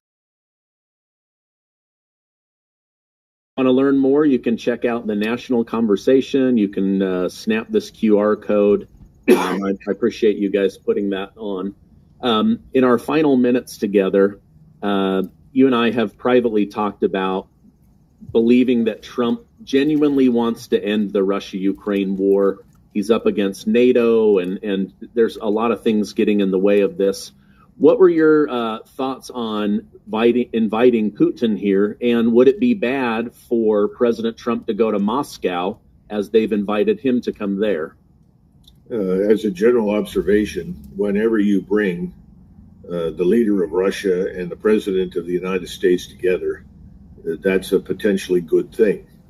At least it creates the opportunity for President Trump and his team to meet with President Putin and his team for a frank exchange of views and opinions. I think that President Trump has concluded a number of things. Number one, he can't end this war. He just can't do it. He made a lot of foolish statements when he was running for office, and it's taken him over 6 months to figure out that this is a very complex matter. And for the Russians, this is an existential threat in Ukraine. They couldn't ignore it. They had to do what they've done, and I think he understands that. The bad news, he's going to supply strike weapons for deep attacks to the Ukrainians. Obviously, with some restrictions, I don't know what they are, but RS or ATACMS, Army Tactical Missile Systems. They're talking about 3,000 of these weapons. Well, this isn't going to change the war. That's a waste of time, money, and resources. The war is done. It's won by the Russians militarily. The only thing the Ukrainians continue to do is withdraw and die, or die before they can withdraw. The Russians are now operating on the other side of the Dnieper River. They're closing in on Zaporizhia. We don't have a map, but if you look at the map, the southern part of Ukraine is very definitely in their grasp, and there's no reason for them to stop. They don't want to refight this war. So they want an ending to it, but they want an ending to it with guarantees. Now, President Trump, I think, misinterpreted the word guarantee from the Russians. For the Russians, that means something like Austria. Austria will no longer engage in anti-Soviet operations. In other words, it's separate and distinct. It'll have a limited military capability, but that capability is only adequate for defense of Austria's borders and nothing more. The Russians will have a representative in Austria on the National Security Council for, I think it was there for 20 years, to ensure that the provisions of the neutrality agreement were. Were you abused by a member of the Catholic Church in Illinois when you were young? A global settlement may be coming in 2025. And Illinois were followed and implemented. That's the sort of thing that I think the Russians are concerned about. The Russians do not want any NATO troops on the ground in Western Ukraine. That's an impossibility. If they go in there, they'll be destroyed. Russia will consider that an act of war. That's why they're in Ukraine right now. They don't want a NATO presence there because the NATO presence has been absolutely hostile to them. They're not prepared to watch their cities attacked and their citizens killed, maimed, or mistreated. And that's essentially the foundation for the intervention. We don't seem to completely grasp that, or maybe President Trump doesn't understand what the word guarantee means in the Russian sense. And I think if it's explained to him that he will be happy to sign on for a neutral Ukraine. I think it's very clear to him that Ukraine cannot be a member of NATO. Now, the funny thing is, I think NATO is on its last legs, Stephen. I don't see that surviving this entire event. It's an empty facade. And the president of Poland has now spoken and said there will be no Polish troops on the ground in Ukraine, period. Now, Poland is on the border with Ukraine. Poland is a key player. In other words, Poland has strategic interests in what happens in Ukraine, just like Russia. And it's made it very clear we're not going to get involved in this. Now, they did have, under the previous president, some Polish troops on the ground, and a couple of thousand of them were killed. And I think they discovered what was happening in Ukraine and decided this is not what they want. They've also got a few million Ukrainians in their country. The Hungarians have a similar attitude. I think we're going to see that among the Romanians as well. These are people that live next door to Ukraine and close to Russia. They want peace. They want an outcome that makes sense. Ukrainian neutrality can exist if it guarantees their security interests. And that's the architecture that the Russians will be talking about. Let's come up with an architecture, not just to provide reassurances for the legitimate security interests of Russia, but for everybody. Everyone should be able to live in Europe in a secure environment. And that's what Starmer in London, Macron in Paris, and our friend Merz in Berlin have been fighting against. They seem to want to keep this misery going. And I think it's because these are globalists who have lost the big fight. And they have to desperately cling to whatever they can to keep this war going, because at some point they're going to have to admit, first of all, Russia doesn't want to conquer Europe, never did. Number two, Russia doesn't threaten us. There's no justification for this hostility to Russia. And number three, we lied to you about that and everything else. And the real problem in these countries is not Russia. It's millions of people in Great Britain, in France, in Germany, Italy, that the people that live in those countries don't want. You know, there was a massive demonstration recently in Vienna. And, you know, Germans and all demonstrate very often, Stephen. That's not their nature. And they went out and demonstrated, and they said, no more importing, start deporting. Now I think that is really what people in Europe want. They want control of their countries back. They want their country, their culture, their way of life, their identities as people to survive. That's all. Yeah. And that's what Macron and Starmer and Merz have been fighting. So in order to fight that, you create this illusion that Russia is this dangerous entity. Remember, when the Russians first went into Ukraine, everybody said, well, this will be a disaster for Russia. The army's too small, they're incompetent, and don't know what they're doing. Well, they were half right. The army was too small. And when it became clear there would be no peace agreement, thanks to Bojo the Clown, who flew into Kiev in April and said, no, you stick with us in NATO, and President Biden, everybody promises you everything you want, you can't lose, you have the most powerful alliance in the world behind you. And so here we are, 1.7 to 1.8 million dead Ukrainian soldiers later. It's a catastrophe. It needs to end. Ukraine will never be in NATO. That's clear. So what are you going to do about it? And I think President Trump, you know, was recently talking to Orban in Poland or in Hungary. Aliza Weidel, the leader of the Alternative for Germany. And I think it's pretty clear to them that the future is not the past. In other words, there's a new future for Europe. And as far as NATO is concerned, you know, I know that from the very first time that I met and talked with President Trump at any length, his view was always that the Europeans should be their own first responders. And, you know, he actually asked me point blank, he said, when do you think the Germans are going to do what's necessary for their own defense? And I said, sir, when we leave. That's true. It's 80 years since the end of the Second World War. What are we doing? This is insane. And the neocons will insist, and the globalists, oh, no, we're there to preserve peace. And, well, we're doing one hell of a job. Every time we turn around, we cultivate a new war, a new conflict. We try to break up and destroy Europe in any way we can. It's got to end. The problem's down in the Balkans right now. You know, we've also meddled in Azerbaijan and Armenia. You know, all of these things are coming home to roost. It's not good.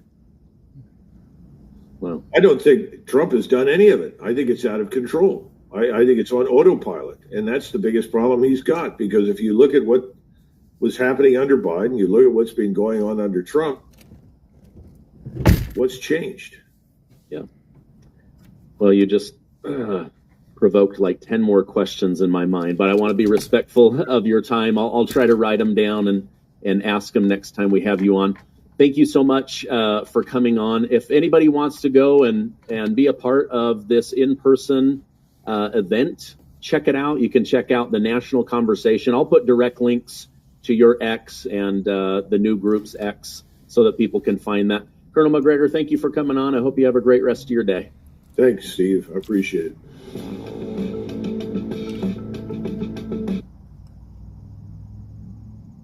Are you looking to establish your business using an address other than your home?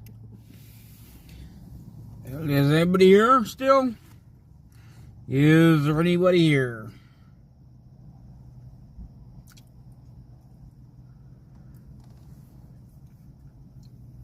All I know is this Friday, guys, this Friday we have to go to Chicago to do the live interview on Friday in Chicago.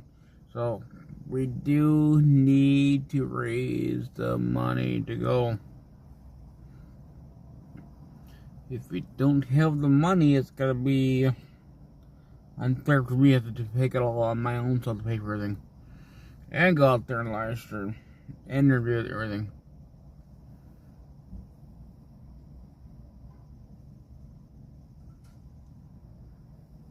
Yeah. There's what confuses me is right now is I know for a fact that I had things saved from early that I wanted to watch that so that we came live today. I know I say all that, so I don't get why I didn't play. But that's YouTube. Yeah, but he's really good there. I'm still trying to figure out this whole 9/11 thing. I do believe it was an inside job, but still there's some people have a lot of question marks about a lot of things about the building, how it was cut at a certain angle at 90. It was like a 90-degree angle was cut the building before the explosion hit. So I don't know. That's what they're talking about. I'm trying to understand all that there because there's so many different people's opinions and everything about what happened the whole 9 years. I mean, Building 7 definitely for sure. It was not hit by no one, but it was just. I mean, it was definitely a demolition because there's no way. I still don't believe how. All these twin towers, how they all just fell down. And, I mean, a freaking, there's not even a damn metal there. That's what confuses me. There's not even metal there. There's no metal there. It's all gone. But, watching other people talking about it, they're saying there was like the metal, the beams, all the beams were cut at 90-degree angles like that cut. They all had like a cut to it. So I don't know. That's why I like to understand for you guys to. I mean, I like hearing everybody else's opinion. You know, hear everybody else what they have to say. I mean, I know to me it looks like it was a demolition job. I mean, more and more watch it. I mean, it definitely was an inside job, man. They were saying something about the construction workers. You know, they were on that whatever they cut. They must have cut it, and then they didn't come in. I don't know. So what do you think, Jericho?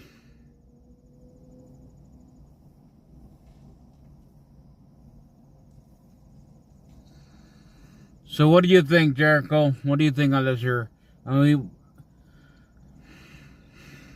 there's just so much. There's just so much to like keep up with here, and try to understand the whole thing of 9/11. I wish it was closer by there to 9/11, but it's what, so I can at least go there and ask some questions and talk to people, you know. Yeah, inside job, yeah, I mean, it definitely does sound like an inside job to me. How the buildings are all cut, everything, so I don't know, just...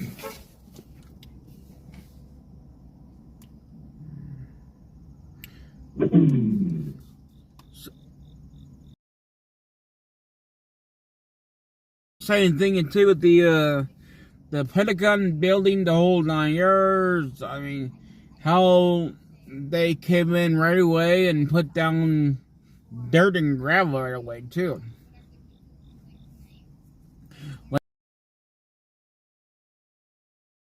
Research, they came in right away and put down dirt and gravel, like right away.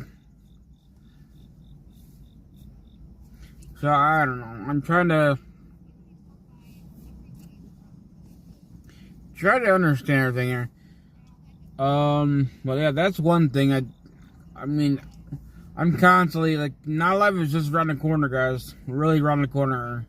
And I have my shirt that I'll be wearing, that I will definitely should be wearing for 9/11. But what do y'all think about the new, the new sound for tonight?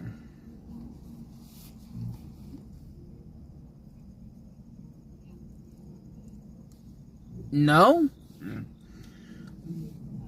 Yeah. What does everybody think about the sound tonight? Coming out this little gadget here. I got this little gadget here. I mean, I want to hear you guys' opinion. Was it sound good? Okay. Was it all right? Because I mean, I just wish this thing was louder. That's all. The sound was good? Okay. I just wish it was louder to me. I mean, because even, like my car radio, I could hear. Like if I have my car radio going, I could hear it go into the building. Not this one. And I was concerned about the sound wise. Hope it was good for you guys. But yeah, I mean, there is a lot of evidence there. But the thing is, I don't know. I mean, every day I'm constantly watching new stuff there. I'm trying to get everybody's opinion about the whole thing with this here 9/11 stuff. Because, I mean, I know that I want to know the damn truth. I do. I know when Dave Valentine and I went to, we're heading to Jelly Box warehouse. I was hoping that we could stop by there. Because I really wanted to see the 9/11 Ground Zero, they call it. I really wanted to see it. I mean, I know there's nothing I could have done right there about it, but I still got a lot of questions going on here in my mind. So, if you guys want me to go to Chicago to do this live stream interviewing in Chicago on the 5th, that'll be this Friday. It starts exactly at 10:30, so that means I have to get here at the... So if you guys really, really want me to go, you guys gotta help out. Because it wouldn't be fair for me to... me going there and doing everything here.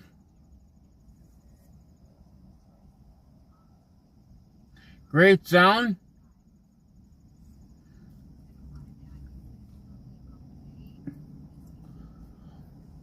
Did you hear the videos early? Because I don't think the sound that you hear now is me talking. This is what I'm talking about. This here JBL thing here.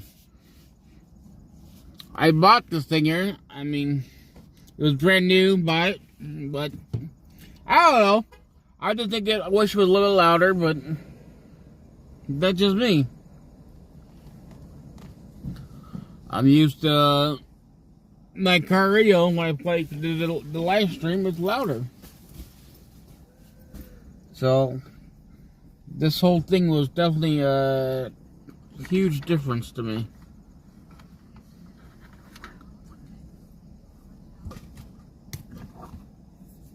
Yeah, I just wish the okay, my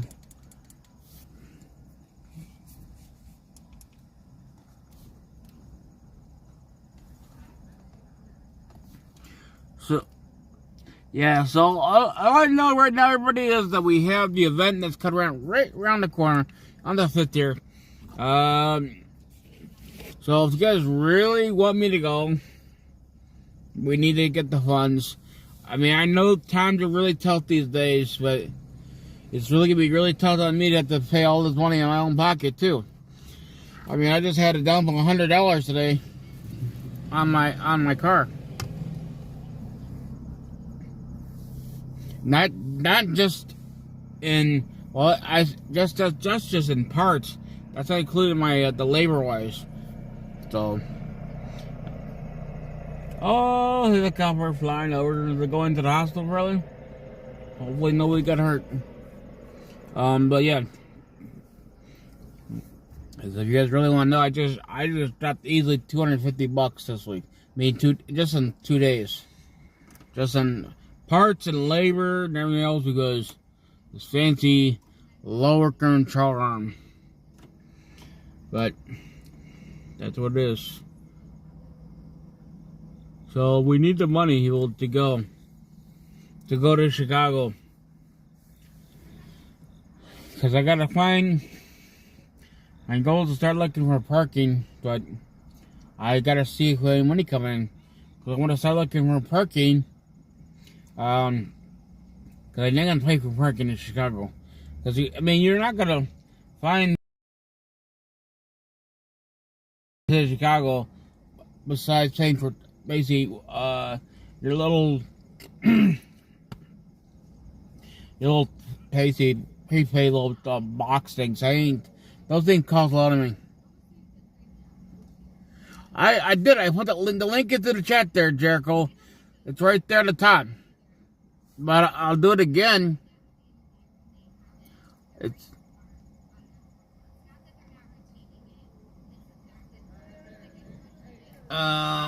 right here. Hold on. I gotta get back to it. It's on top there. Come on, you freaking Jeep.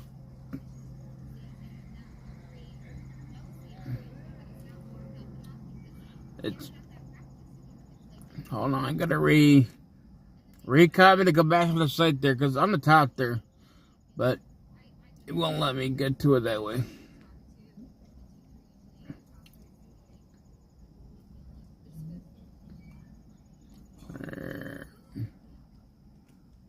Alright, come on, freaking thing.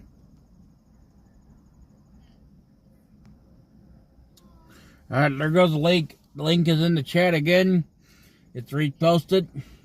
Please make sure everybody goes over and donate some money to help out tours going to the event here on Friday. It's going to take more than $1, everybody. Chicago is... train's still going to... If we take the train, it's still going to cost me money. The only thing is that I'll take for parking, but... That's stuff to pay for Uber or Lyft to get around. All that stuff costs money. So, I don't know. I'm trying to figure out what to do here. All I know is that they have this live. They're doing basically these freaking illegals. They think they have legal rights. You have no rights. Like what that guy told somebody else. You have no rights here. If you didn't come here the right way, you have no rights. The only right you have is pack up your shit and get the fuck out of here. That's the only right you have. And yes, I do use my my language, y'all, because that's how I talk. Because I hate feeling like I'm restricted here. Yeah, that's how it should be.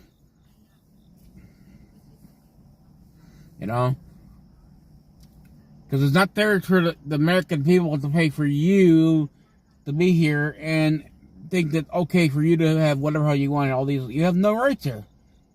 You have zero rights. You have no right to vote. Nothing. You know, the only right you should have is to pack up your shit and leave. That's how I feel, and that's my opinion. I have the right to it.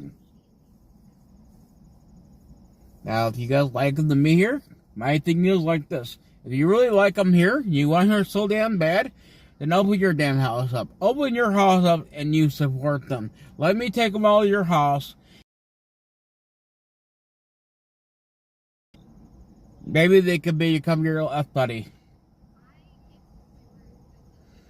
You gotta make sure you feed them. Make sure they have water so they can't basically bitch them out. You never know. Maybe they might be scared of water. I don't know. Because we know a lot of these liftards, man, they like water. You might have to get your refrigerator full of Hot Pockets. You have to eat Hot Pockets. We know We know libtards eat hot dog, but I'm not all the libtards. They probably eat freaking something else crazy shit. They eat bugs. So, I don't know. We might go live. Might go live tomorrow. I'm trying to think what to do. Might go live tomorrow.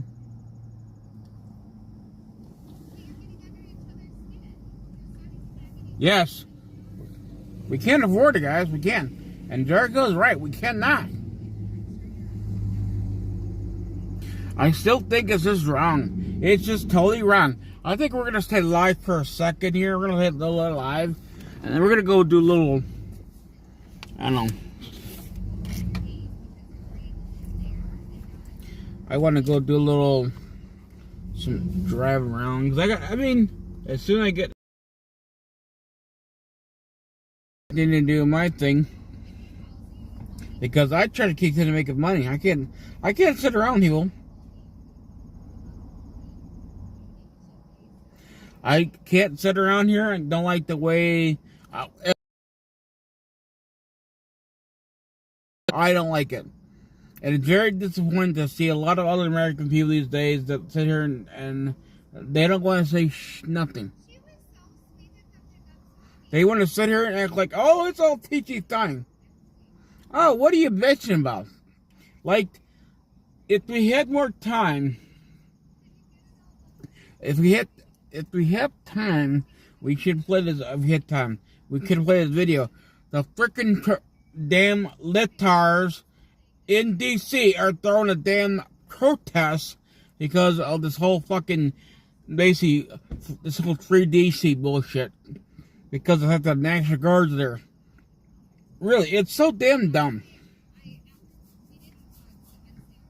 That kind of stuff irritates me. That how these people just do what they do. They complain about everything here. You should be very happy that Trump and his team is trying to make D.C. safe again. And all you worried about is making big D.C. free again. Because you like the crime, you like being raped, you like all that stuff. That's what it sounded like to me. Because, I just shoot you, if Trump can send a National Guard out, he said he's going to, but he's trying to let the Illinois governor call him first. I just wish that Trump would send him now. Screw this shit. We're not waiting for a damn call. You clearly don't give a shit. The guards there, and we're gonna fucking do what needs to be done. That's what needs to happen. Because safety should be first. And I like the fact that Trump was making it safety first in D.C. And I think we do need to I like the fact that the border is closed. I really do. I'm very happy the border is closed. But the only thing is, I hope that in 4 years, when Trump is officially done in 28 years, that we can still continue going on. Keeping the borders closed. And we don't reopen back up again for these fucking people to come back out again. And we really keep D.C. safe. Everything that we're doing, we gotta continue going on forward. We gotta keep carrying it. Gotta keep carrying the truck. We gotta carry it all the way across, man. We can't have a temporary fix. This is gotta be a permanent fix. I know that Trump's team is doing an awesome job. JFK is doing an awesome job. I know that I'm happy. I have never got the jab. I refuse to get a jab. I refuse it. There's no job that'll make me. If a job ever said you have to take the jab to get harder, I will give them my. I would not do it. If my doctor was forcing on me, I will go tell my doctor the same thing. I will not do it. I don't care if the libtards, if all you care about is getting your freebie money and all that 9 yards, that won't work with me. Guess what? I've been in a situation where I had no money. Okay? Guess what? And when they run around here and tell, oh, if you get the shot, you'll get $100. Did you see me go run for fucking $100? Hell no. Because it's not worth it. The $100 is only good in your hand for the meantime, for exactly, maybe if you have to go pay a bill or whatever, you might have it in hand for maybe 5 minutes. But guess what? Later on in life, you're doing all the damage to your body. It's not worth it. Because that $100 is not going to fix your problem. That's going to affect your whole life. It might help you out there in 10 minutes, but guess what? Your whole life, you're going to have to regret it. And there's some people these days, nothing happened to me, I'm still alive. Well, guess what? Maybe your immune system might be strong for now, and guess what? It's still doing internal damage to your body. It's a proven fact there, people. And it's showing that these people here turn around and use you guys all as a guinea pig. A guinea pig. You know what they do? When they make shots, they make any type of medication, they test it on guinea pigs and fucking rats before they human being. Yeah, no, then Chicago. Number one, Chicago needs the National Guards there. Chicago just this weekend had a very serious murder. I mean, tons of murder rates. A lot of people died this weekend. That's what I was trying to play today. That's what's supposed to play. But for some reason, YouTube skipped everything else. There were a lot of murder rates this weekend in Chicago. DC, there was zero. Chicago? It's like a fucking war zone, man. It's disgusting. And I don't know how you guys are okay with this stuff, man. You guys really just need to wake up, man. Wake up and start smelling coffee.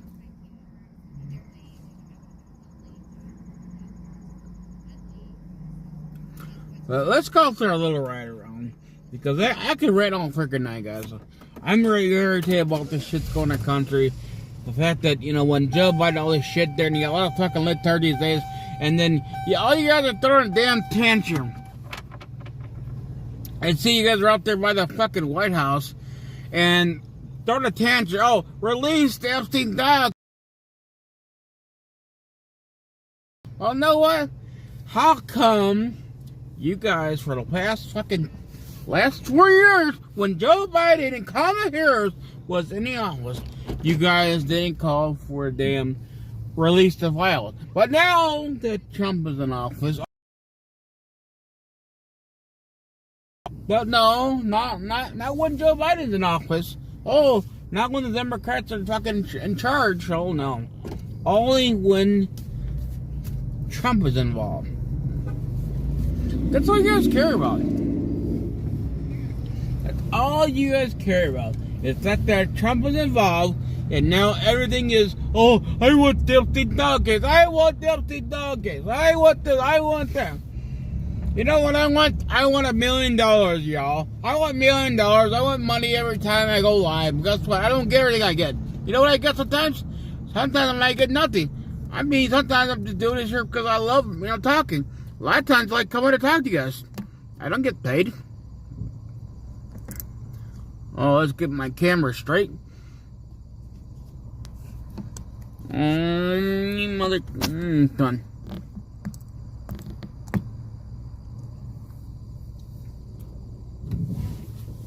Seriously, I mean, I don't understand you guys. I really don't. How the whole time you guys are seriously crying and bitching and moaning about everything else that Trump is doing now. But now, why was it years ago have you guys not complained about that? I'm still confused about that.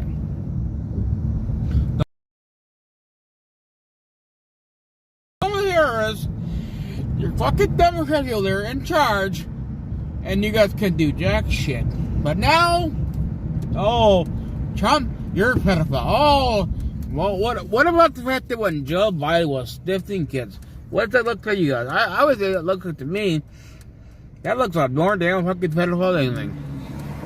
a grown fucking man snitching another fucking child that does not belong to him. And no one say anything about that. Oh, it's okay, Joe Biden. You can snitch this crap too.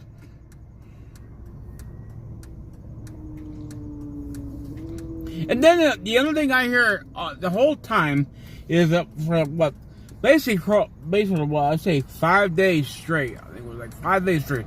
All I hear is that, oh, Trump is dead. Oh, Trump is dead. It's nothing but bullshit, guys. That's all you guys want. You want him to be fucking dead. How come that when Joe Biden and this little fucking doctor, what the fuck her name is, bullshit, they're all bullshitters, but they're out there on the fucking beach, stroking each other off, and you guys didn't care about what they were doing. Oh, but when Trump takes when he's there spending time with his own fucking kids, his granddaughter, oh, he's dead. Anything that Trump does, he's dead. And, you know, he's got to be fucking out there in public 24 much for the American people. More than the last president in history-wise. The last president we had, he set his ass at the fucking, basically the damn beach, as he's struck it off his fucking wife. Yes. We had a president who actually is stopping war and doing so much war for the American people. I am very, very proud of what we have in our days. I'm very proud the American people has prayed that President Trump back in office, because I see a lot of new things are changing. You know, a lot of people maybe still find themselves still struggling. Guess what? We're all going to keep struggling. You know why? Because we all are still struggling over Joe Biden's crap. You know, things are not going to find these change like bam, over the finger, over this snap of a finger. It's not going to happen in 7 months. It's going to take some time. Because, guess what? Illinois should have been cheaper in gas for the Labor Day weekend, but it wasn't. Our gas this weekend was exactly $3.79 a gallon. Okay? Other states were cheaper than here. But no, Illinois and Chicago loves people getting murdered. Very, very clearly, because no, according to the Illinois governor and the fucking mayor of Chicago, oh, we don't need the National Guards there because everything is peachy fine. My thing is, if everything is peachy fine, then why do you have to have murder in young Chicago, in your city? If it was peachy fine, there would be no murder. But guess what? There's murders where a lot of people died. A lot have died. A lot of people extra got shot. That are still alive, but they've been shot.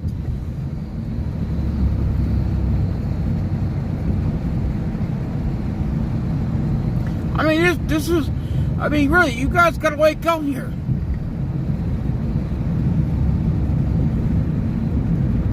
I mean, yes, does it concern me going to Chicago? If I did go, the location I'm going to, the murder rates are not going to be that high there, because it's not, because number one, if you have any common sense here, y'all, the fact that we're going near the city hall, there will be a lot of police. The mayor is definitely protected, but anybody else, oh, you don't need shit to them. The mayor will be protected, but nobody else. The mayor has freaking, oh, he's got a full security guard on his ass. Because we're going to protect him, but we're not going to protect anybody else. We don't care if you die. That's clearly what he's saying. We don't care about you dying, but we'll take care of ourselves before we take care of the American people in the city of Chicago. The people who pay taxes. That makes no damn sense there. That's why if I go to the city of Chicago, I do when I go there to do interviews, you can guarantee that I'm going to start talking to you, and I'm going to be, yes, there's going to be times where I'm going to be talking to you, I'll be talking very loud, because I am very annoyed. I don't live in Chicago, but I'm very annoyed about what's going on there. I don't like what's going on there. So I am very, very, very mad about what's going on in Chicago, and how that there's some people in Chicago that are walking out. There's some people say, oh, the city of Chicago, they'll say everything's all peachy fine. No, it's not.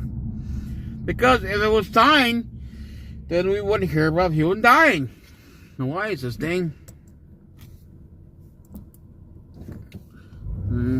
Why is this doing this stuff?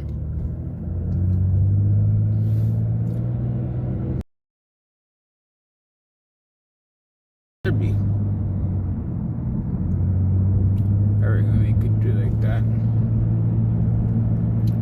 But no, it is very, it irritates me. It irritates me the fact that I live here in Illinois and the fucking gas prices are higher. Even in my town, even where I live at, it's fucking high. The live stream here is high. Right now, if I wanted the gas, I have to drive a little ways to go get gas to get at least to get down to at least a little bit cheaper than every else side. I think that's bullshit. But I know Trump was saying that we're gonna have gas be the cheapest in history-wise on Liberty. Well, yes, it was in certain different states, yes, but not here. Illinois loves the gas price being higher. Oh, you got a Speedy Gonzalez here. Speedy Gonzalez. But no. I mean, if there's questions that you guys want me to ask, if we have the plan to go to Chicago, do the live interview, if there's questions that you guys want me to ask when I'm there, I'm going to ask them. Because I'm going to ask them a lot of questions. Because I'm going to ask people there who come out or go in and do interviews, and I'm going to question outside. Because I want them to go inside and ask them, and ask people, how is it okay if you live in Chicago, Illinois? How are you guys okay with this here? We got a paramedic, something, because your lights are flashing. Something's coming. Maybe the paramedics, fire truck, we'll see. No.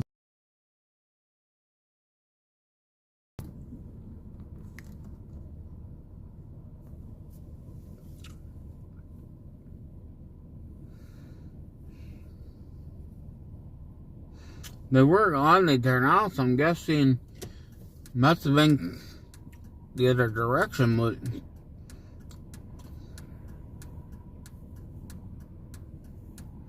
no, but I am very irritated with what's going on.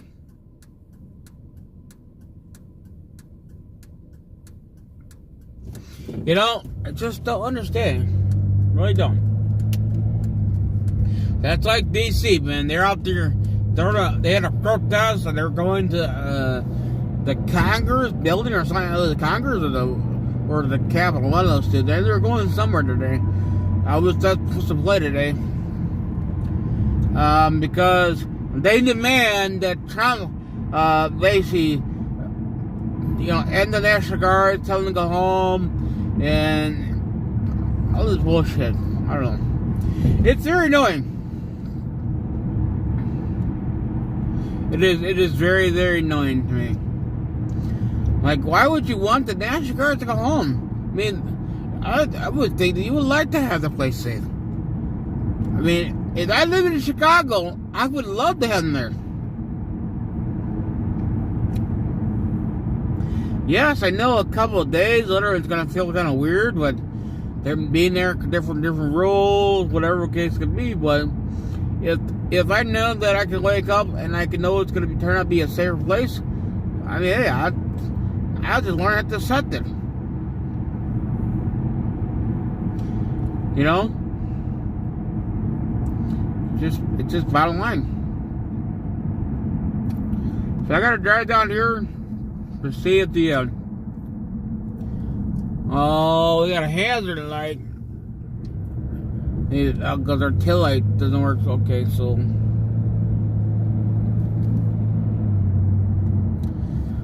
somebody's tail light balls probably went out.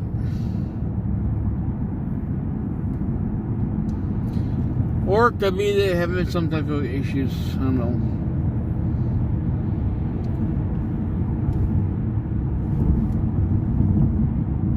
Yeah, I mean, listen to Trump. D.C. is actually a lot safer now. I know there's some people saying that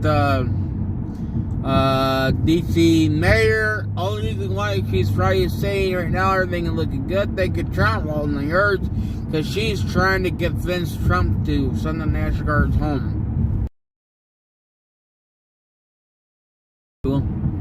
He's gonna make D.C. make sure they're gonna stand there for a while.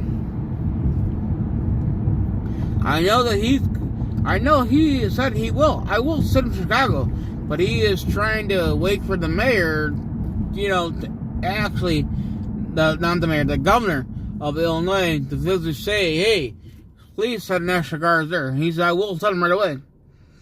But I think he just needs to turn around and say, guess what? Give him exactly, you got 24 hours to respond. If you don't, the National Guards will come. If I don't see no chance, or, you know, give him a time frame. No more bullshit games, dude. Because right now we're in September, and according to what I hear, the winter is supposed to be really nasty this year. Really nasty. So we're going to get really nasty snow this year. So we do need to get be proactive now. So I don't know.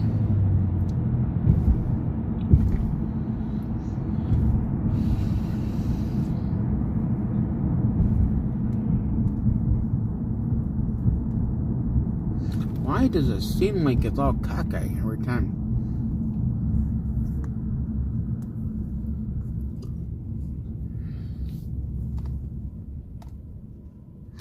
Oh, yeah?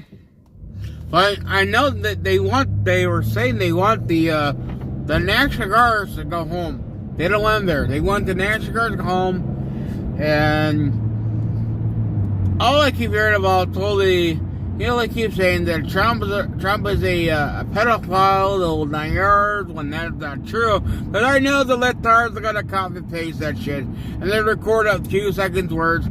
He's not a pedophile, leftards. They should record that one, okay? He's not a pedophile. It's your fucking Democrats that are pedophiles.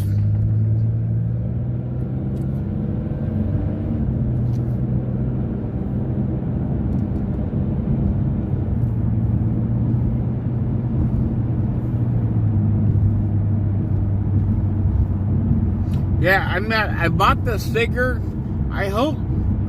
I mean, I just wish there was certain things on there that would do louder. I wish it was louder. That's one thing for sure. But to me, it's that loud. Like you know, I'm used to my car radio. So, if this gas station still has it, there's supposedly their gas price is gonna be a little more cheaper here.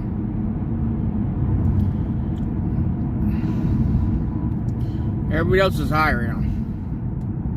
Like let's see if the BP gas station is it's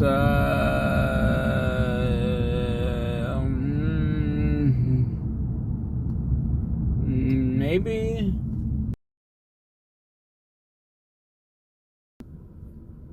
Because this one here went down a little bit. Oh, they were today, the mayor browser. I know I've seen some today on News to Share, I think it's called. I see today that they're out there protesting basically the White House Gatehouse today.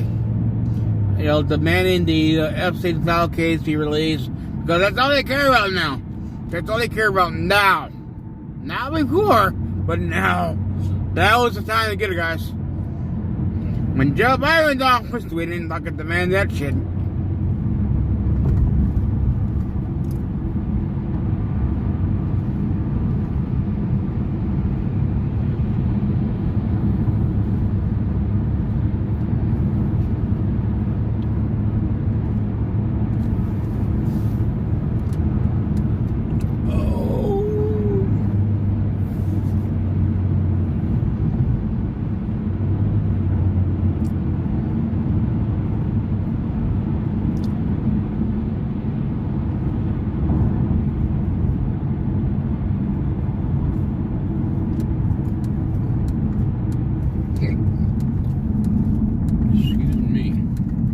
Hiccups. Oh, hiccups. Really?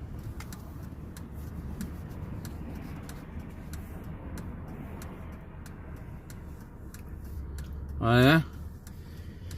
Okay, now we got a green light. We got a green light. I don't know why it's...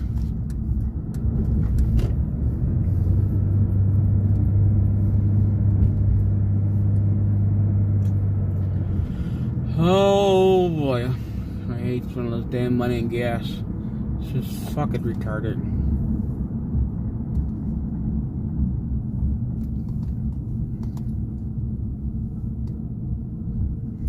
Cause it looks like the one location was $3.19, but you gotta buy a car wash.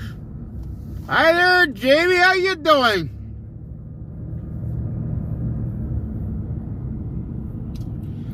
So I don't know, all I know, we gotta raise the money. You guys really want me to go? You guys really want me to go this year? I'll go this Friday to do a live interview. We gotta raise the money. It wouldn't be fair for me to have to go in my own pocket and pay for gas, the whole thing, pay to get there, pay for parking, and you guys get to come here and just watch it for free. It ain't fair to me. I gotta do all that.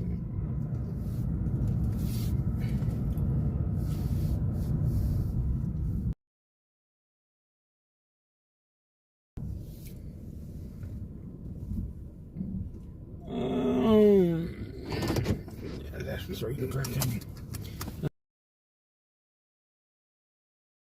because gas is ridiculous high right now still. Let's have to wait. Because the other location right now was high just yesterday, but now it's down to $3.19. But you gotta buy a car wash. Gotta buy a car wash. And I don't need a car wash. I pay monthly for my car wash. So, I'm not doing any more, not paying for a car wash here.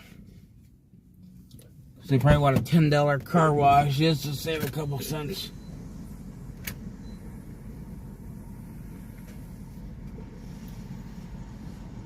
Alright, let's do this here, see what articles say. Make DC great again. We're gonna make DC great again. We're gonna make all states great again. We gotta get Illinois, man, safe again.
Hold on. It's $3.26 a gallon.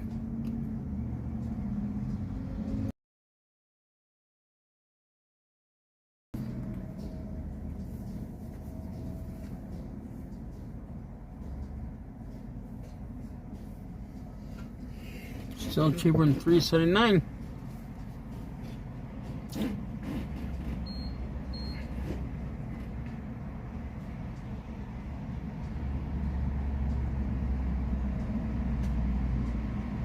Yes, Jericho, hang out for a little bit. You're young.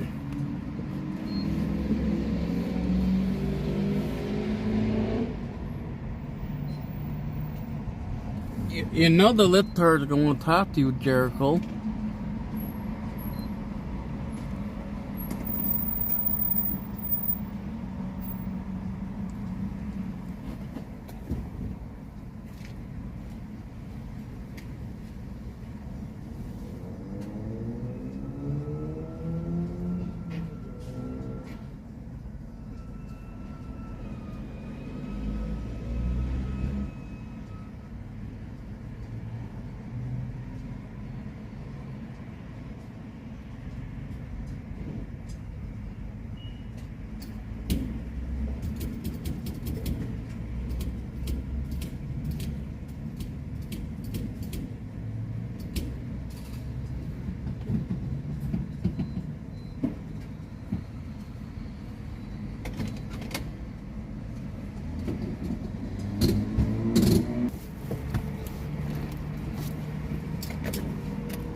Hey, shut up.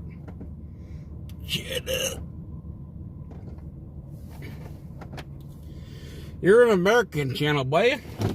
It's called, basically, you know, we as American, we have to unite, not divide, buddy.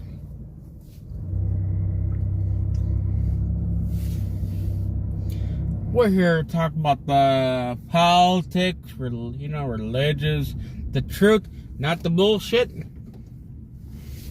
Okay? Any fake news, you have to leave. Okay? Because, you will be kicked out of here. No question. Jamie will get rid of your ass. You start the bullshit fake news, you're gone. Even Jericho. I know Jericho's probably somewhere back there.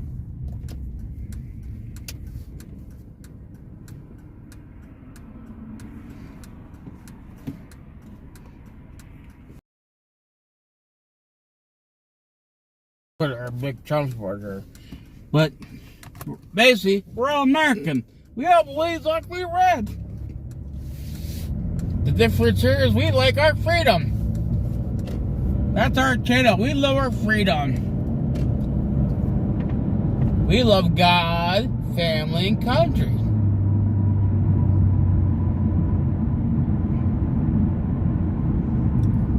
We just don't love government control.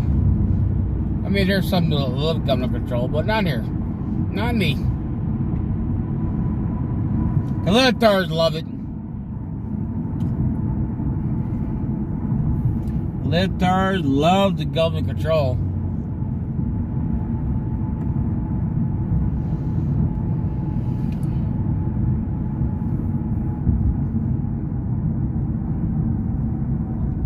And they like their hot pockets. They love being brainwashed, man.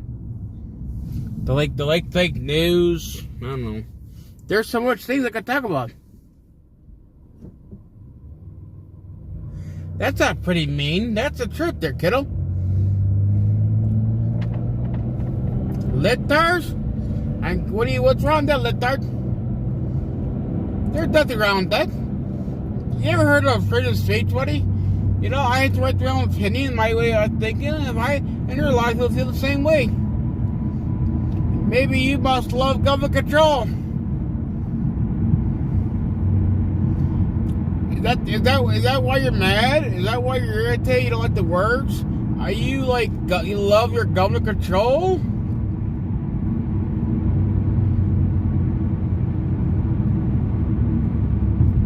How many genders are there? Are there 1 or 2? Are there 6? Or how many is there, buddy? Tell me.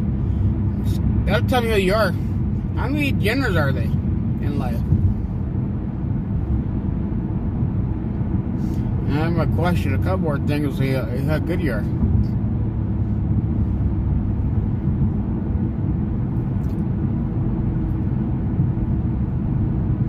Can you respond, or you got your tongue tied again?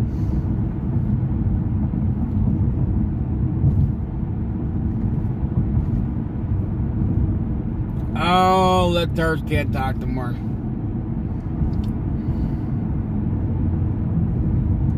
Litards can't talk. Why is it litards can't talk no more? Don't like the words that come from out there? The truth?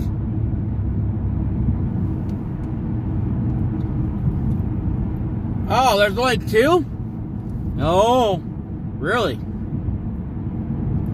You ever litards? I can't remember. We don't read chat while we're driving, because I know that if I try to read a chat there, if I just said one word, you litards will try to say, "Oh, look, I read the chat there," and then you go, "Oh, I would call the police." I say, "Call the fucking police, motherfuckers," because I wasn't reading chat.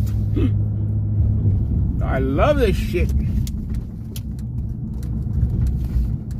I do. Let's see. We got to pull over so we can see what that thing.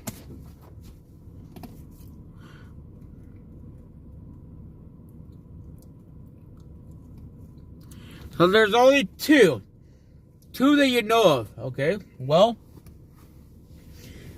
then you talk to litards. Ask them, why do they feel like there's more than 2? Is there a man and woman? Because according to litards, they think there's more. There's a now you can be a fucking cat. You can be, you basically have 2 men can talk and do together.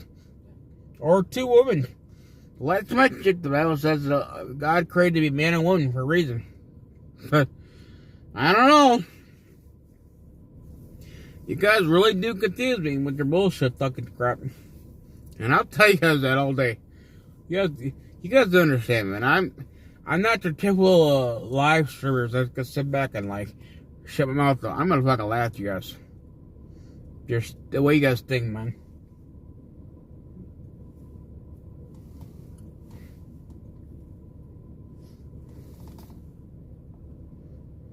Jamie, are you still there?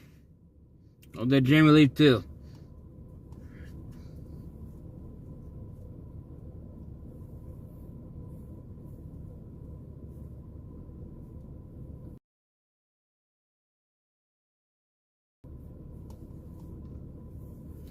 Well.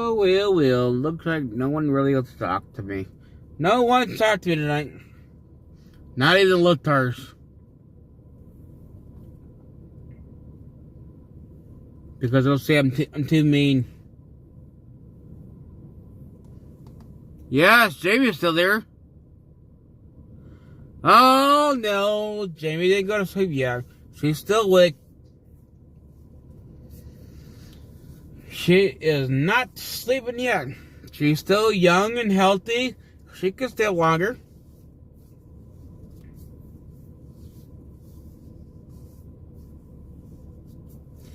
So all those things going with you, Jamie.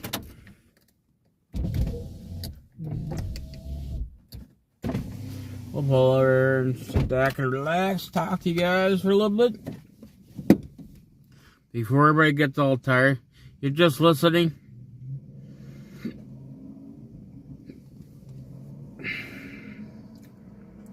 But what's been going with you, Jamie? How's things been going like? How's the weather there by you? Are you still making a whole bunch of those American blankets and stuff like that you do? What do they call it? Crocheting?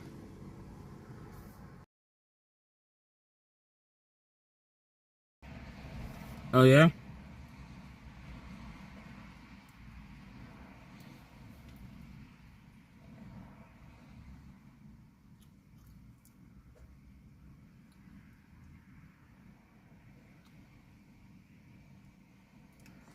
So, what else can everybody talk? Say something. That'll keep me awake here.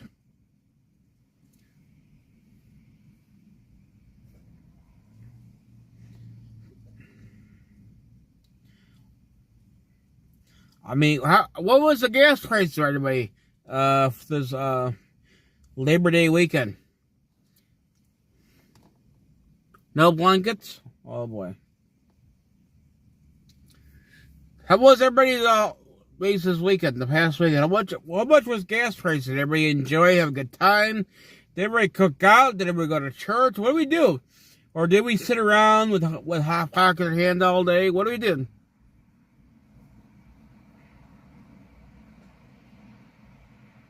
Did we have to go to work? What did we do?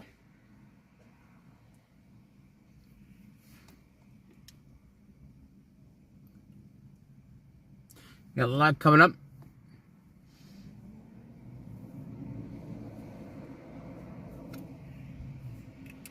Yeah, as we know, Jamie, she's really busy doing her stuff there. She's got her little channel going too.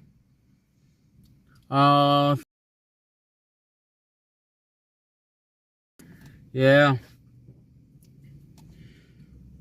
Gas prices are the highest gas price I had to pay this weekend was $3.79 a gallon. That's what I paid this weekend. But I do a lot of driving. So then yesterday when I got gas, it was $3.27 a gallon at a different location. Gas price went down. And I just got it now again at $3.27. I was hoping that gas prices would be lower, but not yet. Because I have a 5-gallon gas can that I want to fill up. But for me to fill up, I want to make sure the gas prices go down first. Because I do like a lot of driving, right? I do a lot. I drive a lot.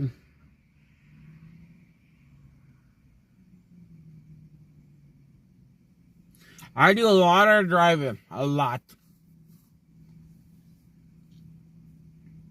And if I had to go to Chicago and driving, I know that's gonna burn easily.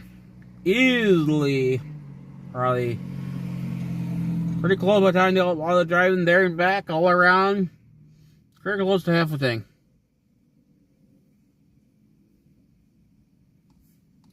The 12th and the 13th First American Warehouse with Steve Bannon. Oh, that sounds pretty fun there.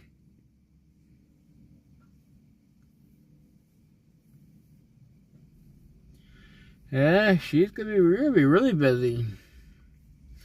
Well, that's a lot of driving. That is a lot of driving.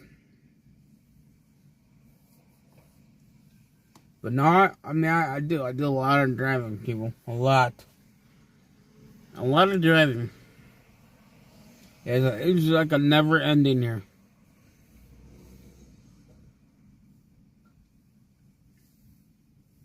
You know, some days I get tired just driving. It's a 4-hour drive. Nope, can't go home. Can't go home. I gotta continue working. I can't go home just because I'm done. When I get done the live stream, I end the live stream, I gotta go back to work. I gotta continue working. I'll be doing it until probably about, I don't know, tonight. I might stay up until about 2:30 tonight. Usually I'll stay up late, like tonight 2:30. 2:30. And then I go to sleep.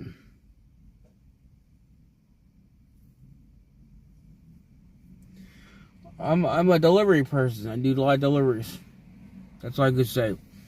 I can't give it too much detail because listeners be trying to call in, bitch and moan.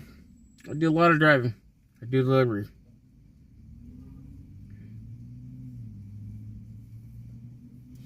A lot of deliveries, so. But I like driving, everybody. I do. I don't mind driving, but there's some days I hate it because I don't know, maybe it's getting too old. I don't know. My body just tired of. Sometimes my body's like, dude, just stop. Can't stop yet.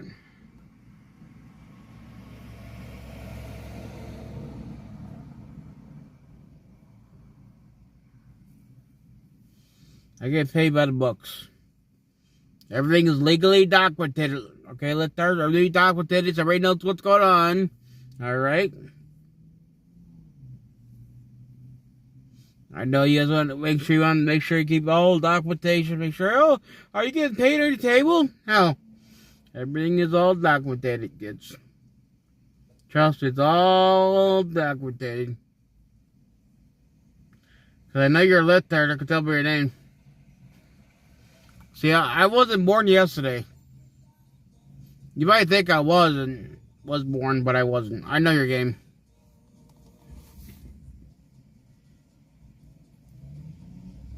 Oh yeah, you're hanging on the Joe the Box.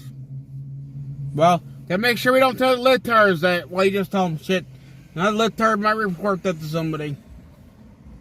Because this is a fake litard here. I know it's a litard.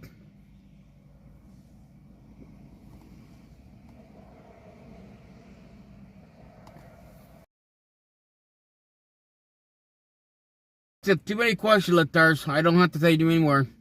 All the information you have. Make sure you go document it, record it. Send it to your little bitch boy. Yes. I know when I remember when Dave Valentine and I went to the American Warehouse, man. He's got a lot of nice cars there, and a lot of Trump flags there. I love being there. That's one thing I did enjoy there. When I was with Dave Valentine, I would walk around, look at the cars, look at the flags. I love that kind of stuff. And then right next to Dave, next to the American Warehouse, they have a warehouse that sells a whole bunch of Trump stuff there too. Oh yeah, I love that. Who's fake? You. You're fake. Very simple. I know how to actually give you a picture and point out to you. Because your name, buddy. Your name gives up pretty fast. Your name, the fact you just opened an account up there, something I'm not fucking new to, buddy. See, I'm a nice guy. I'm letting you talk a little bit, but everything you're doing is you're just special information, buddy, so you can talk and record everything here. That's all you're doing.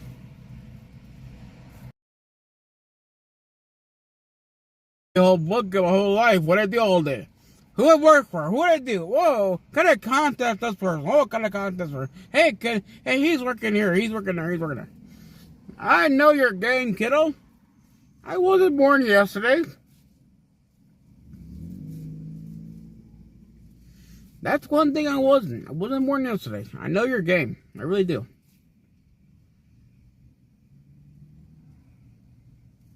Maybe you should record this. Go tell your little bitch boy, when he coming back to this channel again? Is he too scared to talk anymore? Is he scared? What is he scared of?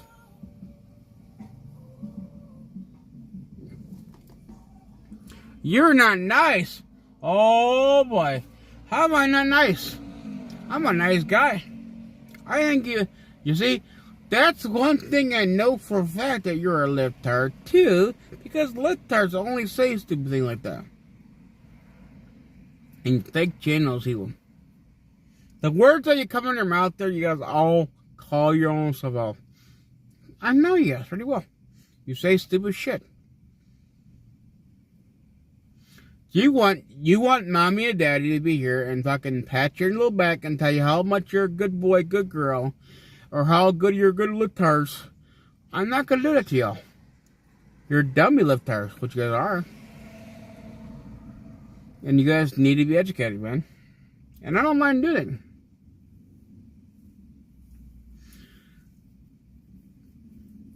it. See, the thing is, what you guys all do is, you all make different fake channel names, and then you go to everybody's different live stream, and basically talk, say certain things there, and you think that, you guys don't understand.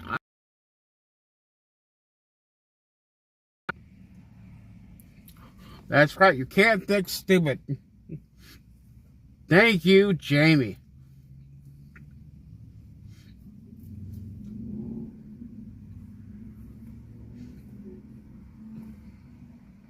So, Litar, did you get everything you need from me?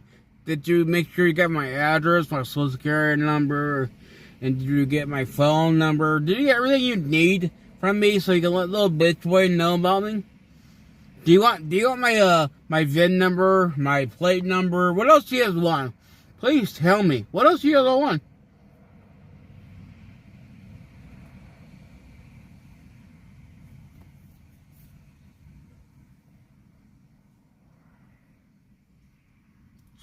Are you ready, Litar, for the social security number? Are you ready for it? Tell me, Litar. Give me a thumbs up. You're ready for it.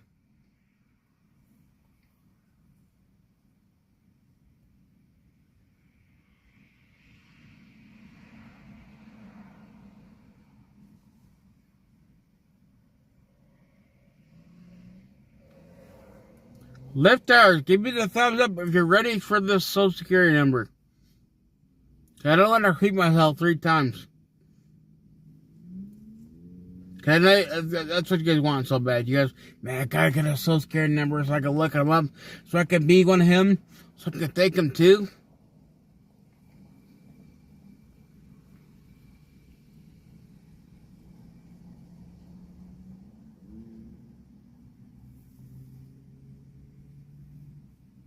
Oh, lifters don't want to talk to more. They've been called on their shit. They've been cut up. They're done. Little Red Hat Impala's fucking, he's crying like a little bitch home.